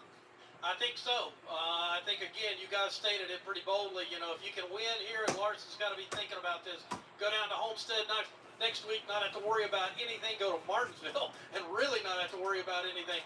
Get ready for Phoenix. That is what Kyle Larson would like to do today. But Brad Keselowski, who starts up beside him on this front row, he would like to get a trophy in Vegas today. Pace car is going to hit the pit road. We're headed to the Geico restart zone, and we're getting ready to go racing again here at LVMS. We'll do that with 45 to go. This race could be over in about 20-25 minutes. We could get the answers to some big questions then as far as the playoff is concerned. Green flag is back out. Larson, Keselowski lead the pack to 1. Time to turn that knob to 11, and it's Kyle Larson who is strong into turn number 1. He's going to take the race lead. He had help. A push from Christopher Bell. Bell is trying to get back around Brad Keselowski. They're door to door, halfway to the backstretch. Locked in position there for that second spot as Larson leads into turn 3. Bell now advances just slightly. He'll take that second spot away from Keselowski off 4. 44 laps remain here. Kyle Larson leads them back to the stripe. The battle is for second. It's Christopher Bell battling with Brad Keselowski. Brad Keselowski will leave the inside line open, arc it down to the bottom of the racetrack, and take that spot away from Christopher Bell. Bell's car slides up to the middle groove. That's going to...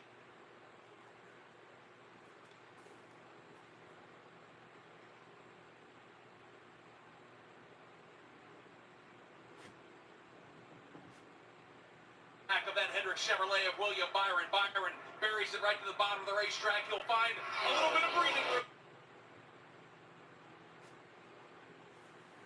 Ross Chastain opens the door for Tyler Reddick.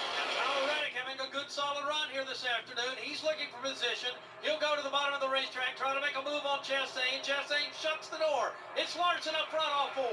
Kyle Larson leads him back to the line. Brad Keselowski hanging out in the second spot. Then it's Bell, William Byron, Chastain. First battle on the track is Joey Logano. He is back there fighting right now with Tyler Reddick. That is for the 6th position. That Pennzoil Ford of Joey Logano. Haven't talked a lot about him today, but he's creeping into the mix, trying to get by Tyler Reddick. Reddick to the outside, Logano to the inside. Now Reddick will take that spot away. Logano moves back. Kyle Busch moves up. He'll drive underneath Logano. Denny Hamlin also looking to take advantage of the number 22. Kyle Busch went underneath Joey Logano, then drove right up in front of him. Logano now with his hands full with Denny Hamlin. 2 car lengths back, Ryan Blaney. Hamlin searching around. He's going to go to the top side, trying to go the long way around Joey Logano, and he lost quite a bit of momentum right ahead of those cars. Kyle Busch, he's trying to take a spot away from Tyler Reddick. They race door to door. They go into turn number 3. Reddick to the outside. Kyle Busch to the bottom of the racetrack. Not going to be able to get around Reddick. This time Reddick will drop in line and go behind Busch all 4. Chase Elliott will have to take a drive down the pit road, a restart violation, so he has been posted, so we'll see him dive onto the pit road. The leaders are back in 1. And it's a healthy lead for Kyle Larson. Call it 8 car lengths over Brad Keselowski. Another 5 back to Christopher Bell, who's got a 2 car length advantage over William Byron. Then behind Byron is the number 1 Ross Chastain. There's Kyle Busch and Tyler Reddick as they race into 4. Joey Logano, Denny Hamlin. Everybody spin out about 2 car lengths apiece. 39 laps to go here at Las Vegas. Again, Kyle Larson driving away from Brad Keselowski. And of course, tire conservation. It's been key all day long. Kyle Larson might be able to do a little bit of that right now, although based on the pace and the way he's pulling the gap, it's hammered out on the backstretch. A little further back, watching Kyle Busch and Tyler Reddick still battling with each other. Joey Logano right behind them. Then that's where you find Ryan Blaney going door to door with Denny Hamlin. That's a best 2-car battle up here in the front. Kyle Larson pulling away from the pack right now, setting his sights on his second Las Vegas victory. Top 5 look like this: Larson, Keselowski, Christopher Bell, William Byron, and Ross Chastain. Hunt Brothers Pizza always offers 10 toppings to choose from at no extra charge. That's 1,024 topping combinations at one price. At Hunt Brothers Pizza, we love racing and we love pizza. Visit huntbrotherspizza.com to find your next pizza. Make your plans now to stay at the South Point Hotel Casino and Spa next March when NASCAR returns to Las Vegas. They have great race ticket and room packages for you to choose from. The South Point also features a wide variety of excellent dining options at 11 different restaurants. Or you can enjoy the 16-screen movie complex and visit the 64-lane bowling center. Visit SouthPointCasino.com and make your reservations today. Stay where the racers stay at the South Point Hotel Casino and Spa. Back here at Las Vegas Motor Speedway, as we're watching the leader flash by, it is Kyle Larson. Right now, he has amassed a 2.5 lead. This is PRN, the Performance Racing Network. If you have a chance to make a difference in a kid's life, you need to take full advantage of that opportunity. For those kids to know somebody has their back, somebody is caring about them, thinking about them when they feel like nobody is. Anything that I can do now to support Speedway Children's Charities, I do because I've seen the work firsthand. We owe it to children, no matter where they come from. Unfortunately, there is no end to some of the terrible atrocities in our world. Speedway Children's Charities can feel really good that we are getting the most good out of every dollar that's given. At Speedway Children's Charities, Our mission is simple. Help every child we can. Because all children deserve joy And hope. And love. And if one child is still in need, Then there's still work to do. Because their future is our future. and there's still so much they can teach us. Find out more at SpeedwayCharities.org.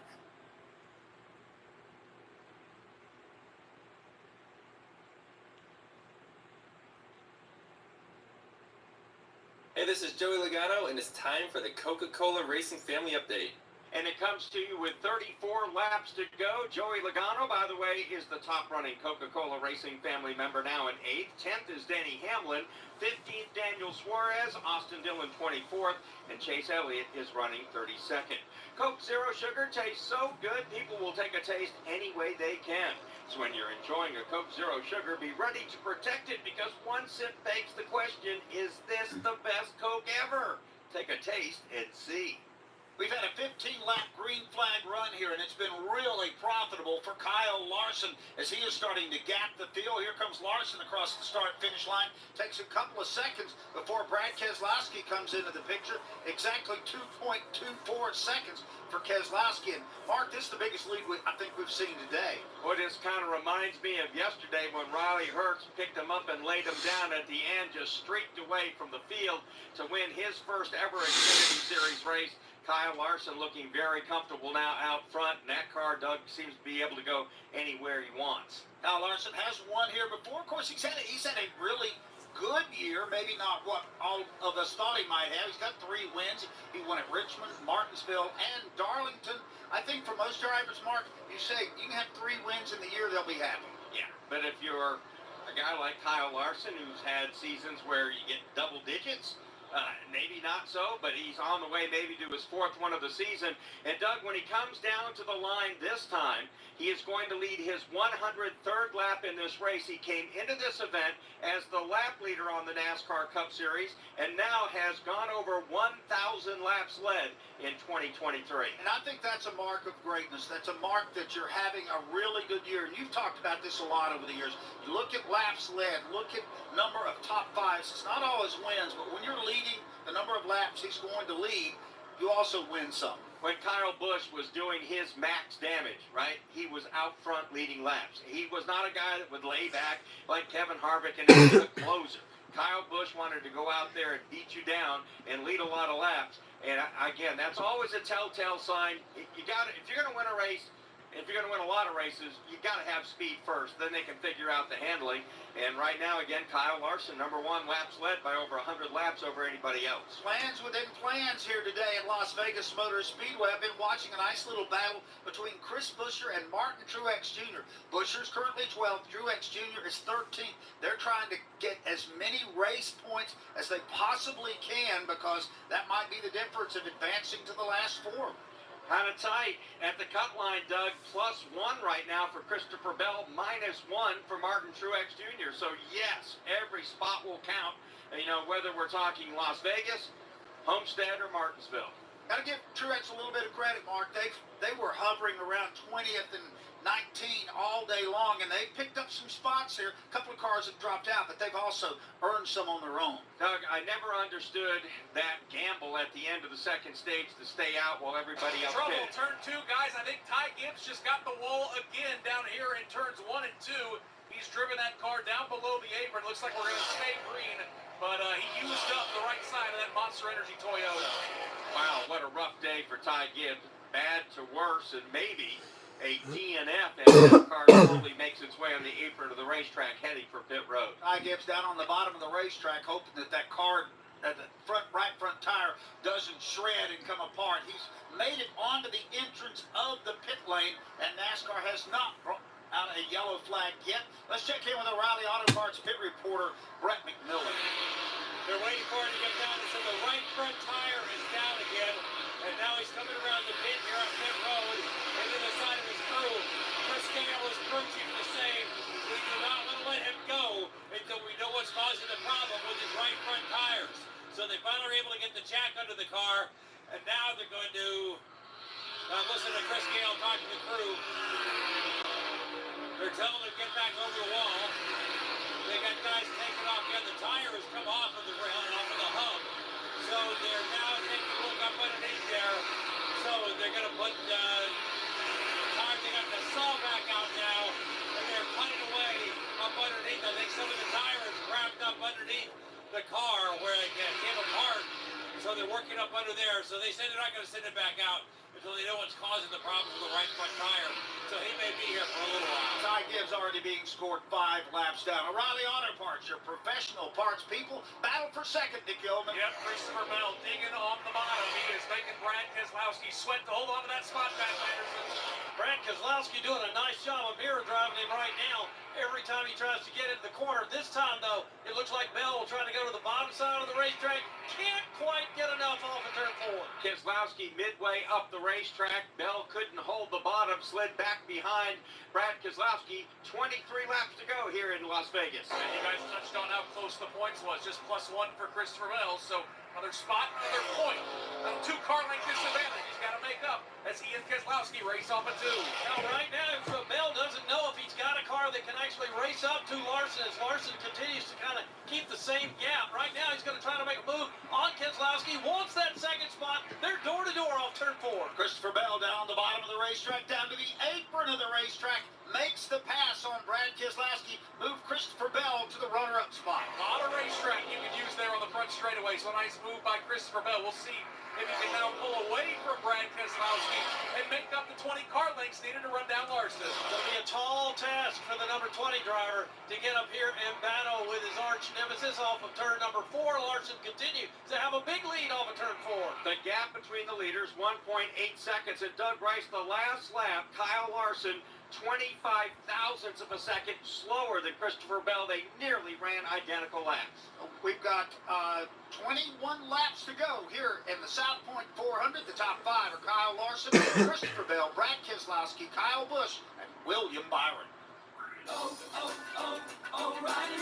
O'Reilly Auto Parts' new Brake Best Select Pro brand raises the bar for the best aftermarket domestic brake pads and rotors available. For vehicle-specific friction formulations, Quiet-Tech noise-canceling shims, and stainless steel hardware, choose Brake Best Select Pro. Professional-grade brakes from the professional parts people at O'Reilly Auto Parts. O'Reilly Auto Parts. Wendy's new breakfast 2 for $3 Biggie Bundles let you create your own delicious combo. Choose from a sausage biscuit, egg and cheese biscuit, small seasoned potatoes, and a medium hot coffee. But it's obvious which combo's the best. Sausage biscuit and small seasoned potatoes. Well, maybe it's the fresh cracked egg and cheese biscuit with a medium hot coffee. Or 2 savory sausage biscuits. Whichever you pick, you can't go wrong. Choose wisely. Choose Wendy's new 2 for $3 Biggie Bundles. Limited time only. U.S. pricing participation may vary by $1 in a combo. Single item at regular price. Back here at Las Vegas Motor Speedway, the laps dwindling down. Kyle Larson with a 1.7-second lead over Christopher Bell. This is PRN, the Performance Racing Network. I didn't didn't hate the natural races playing out. I didn't hate a race that was 2 hours and 15 minutes for a change. I didn't hate that the best car at those two races won. We're not going to see a barn burner every single time we race. Unfortunately, every race is just unpredictable. Some are going to have more cautions than others, whether you have restarts or not. I do, though, like the reset and having a pause point at the end of each stage. The O'Reilly Auto Parts Pit Reporters on the Performance Racing Network. There's no limit to the fun and excitement to be had at Texas Motor Speedway for a triple-header weekend in 2024. All three NASCAR series will take to the track for a Texas-sized weekend of racing action. 2024 is going to be bigger and better than ever, with more camping fun for everyone, including an incredible camper shindig like only Texas can do. 3 days jam-packed with racing action and a no-limits experience you'll only get at Texas Motor Speedway.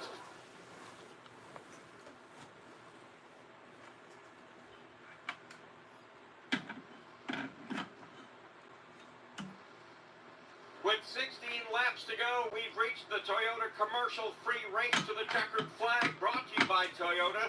For the latest Toyota racing information, visit toyotaracing.com. All right, here's your insertion of artificial drama. Kyle Larson has lost about 0.3 of a second of his lead to Christopher Bell. Last time by, it was 1.5 seconds. Let's get the delta this time by as Bell gets across the line, and it goes to 1.4. Let's check in with Brett McMillan. I'll tell you where Cliff Daniels, Larson's crew chief, is really watching the race. He's watching what goes on in turns 3 and 4. And if Larson loses any ground there at all, he's telling him to watch the way he's arcing the turn. It feels like if Larson arcs that turn properly, there's no way that Bell's going to be able to catch him. If he arcs it properly, they're running almost identical lap times. If he doesn't, Bell makes up a little bit of ground, so he's telling him to watch his arc at 3 and 4. That's where he's looking at it to see the difference in this race. Right now, he's having to deal with lap traffic. It could be a problem. He's midway down the back straightaway. Well, that is going to be the problem. If he's going to have one, it's going to be getting around these cars in front of him. You got B.J. McLeod out there. Got around him okay. Right now, though, Christopher Bell makes up a little more distance as the leader has to deal with some dirty air. And he's got 2 more slower cars directly in front of him. Bell this time, the difference back, 1.3 seconds, 1.1. He's picked up 0.4 of a second. Yep, Larson gets by the 2 lap cars of McLeod and Chase Briscoe, and now Christopher Bell. He'll have to do the same down the back straightaway. Larson's going to catch the 51 car here in just a minute, and he's also going to have another car at the bottom of the racetrack. He's going to have to make good decisions. Christopher Bell quickly gets around B.J. McLeod. He'll try to get around the lap car. Chase Briscoe gets stuck a little bit behind him. That may slow him down. As they come down to the stripe, 12 laps to go. The gap now is 1.3. Bell lost some ground. Bell did clear those 2 lap cars. Now Larson trying to get around a pair of Rick Ware Fords of J.J. Yaley and Brennan Poole down the back straightaway. Christopher Bell pedaling for everything he's got. He'll draft those 2 cars a little bit down here into turn number 3. J.J. will go up the racetrack to make room for the leader at the bottom of the racetrack. Now he's going to run right up on the back of the 15.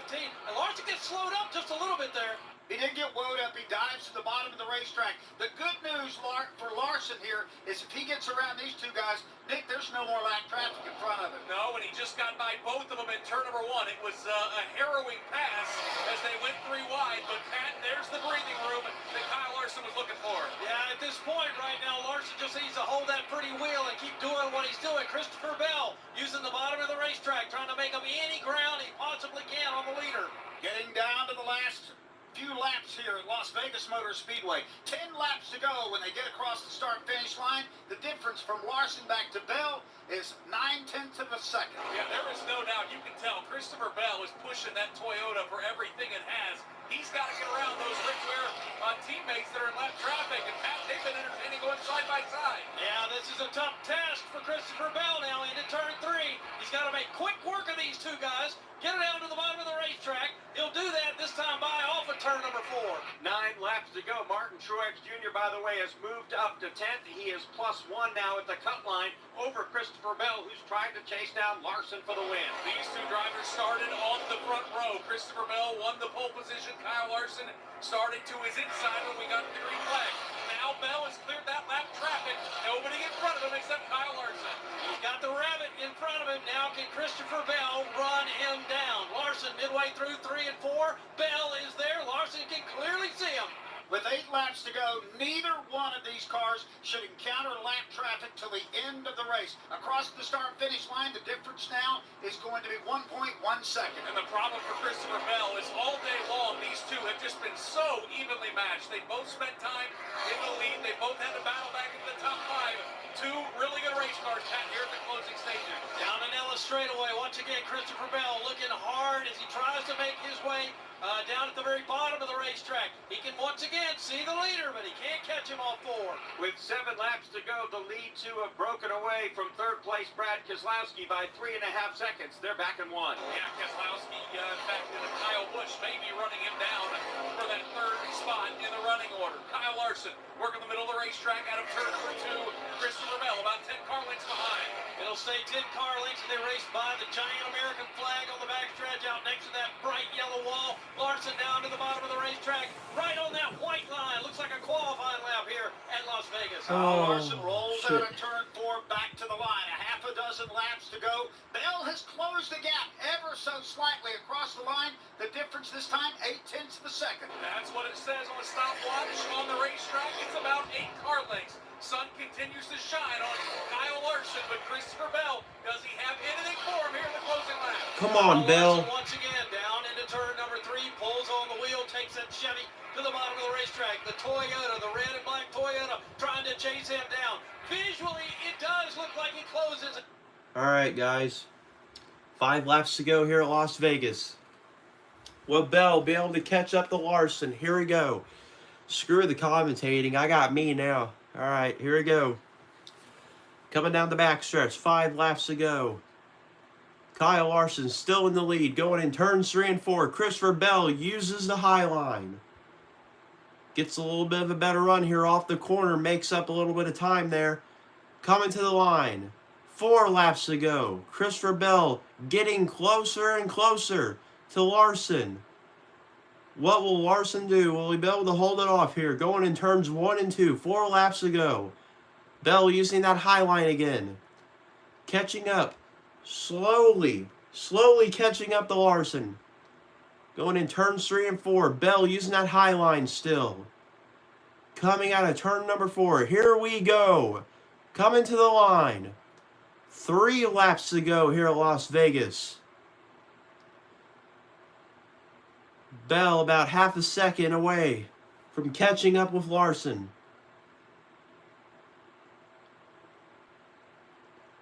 Coming down the backstretch. 3 laps to go. Larson still your leader. Catching up with a little bit of lap traffic now. Bell getting really close to the wall there. Using that high line as much as he can. Coming to the line. Here we go. 2 laps to go here at Las Vegas. Bell's got to do something here this time by. Either this time or next time by. Lap traffic starting to come in just a little bit. Bell trying to use every inch of that track. Going down the backstretch. Now coming in turns 3 and 4. Bell using the high line again as much as he can. Coming out of turn number 4. Here we go. 1 lap to go here at Las Vegas. Kyle Larson still your leader. Bell in second, slowly catching up to him. Entering turns 1 and 2 for the final time. Bell using the high line. Lap traffic coming into play here. Coming down the backstretch. 1 final time. What will Christopher Bell do? He uses the high line. Will he be able to do something here? Larson blocks. Bell, he goes high. Bell, he goes low. Larson's going to win. What a block by Larson there on the final lap. Wow. Wow. Damn, that was close. Holy shit. That was really close. Wow. Wherever Christopher Bell went. That was a really good race. The last like 10 laps, like that's what made it kind of good. That was a pretty good battle there. I just wish there was another lap or two and Bell could have had him, I think. I don't know. Probably. Control, but Bell had a lot to say at the end. Boy, did he have a great final lap. He absolutely did not back off the throttle at the entrance of turn number 3, Doug, and he had all kinds of momentum coming off the top of the racetrack. Those two cars in front of Kyle Larson stalled him out, and it nearly cost him the checkered flag. All right, it's time now for Larson to celebrate a little bit. Sunoco puts the same focus and care that goes into the fuel at its stations that it does to the race fuel that powers the fastest stock cars in the country. Sunoco, fueling NASCAR for 20 years. And here comes Larson back the other way with a nice burnout here. He earned that one. He absolutely did. So, Doug, here's the snapshot of our playoff points now after race 1 in the round of 8. Kyle Larson wins. He locks in one spot now in the championship 4. Ranked second, William Byron is 9 points above the cut line. And take a look at this. In third, Martin Truex Jr., 2 points above the cut line. Fourth, Denny Hamlin, 2 points above the cut line.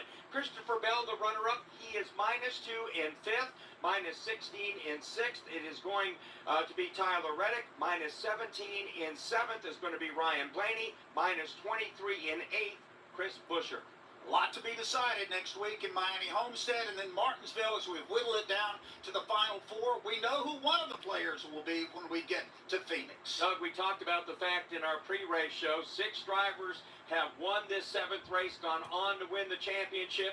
One of those drivers, Kyle Larson, back in 2021. And I think Kyle Larson very capable of doing that again this year. 4 victories on the season for Kyle Larson and a dramatic finish here today and a huge win that ensures that he will battle for the title in just a couple of weeks in Phoenix.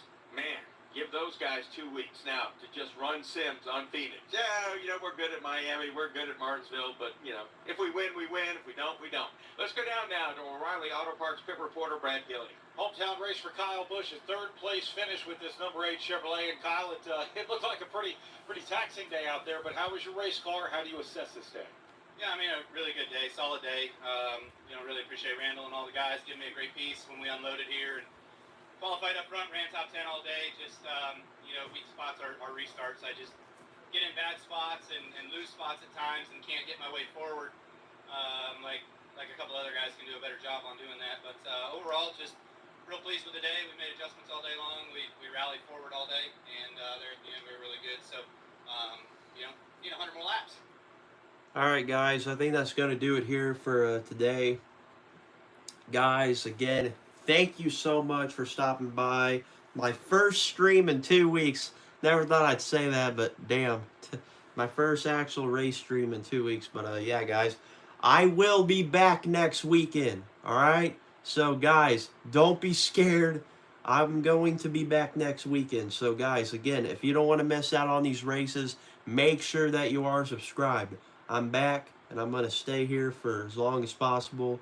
But I'm back for good. So, guys, again, thank you so much for stopping by. And to all the people that haven't yet still, make sure and subscribe.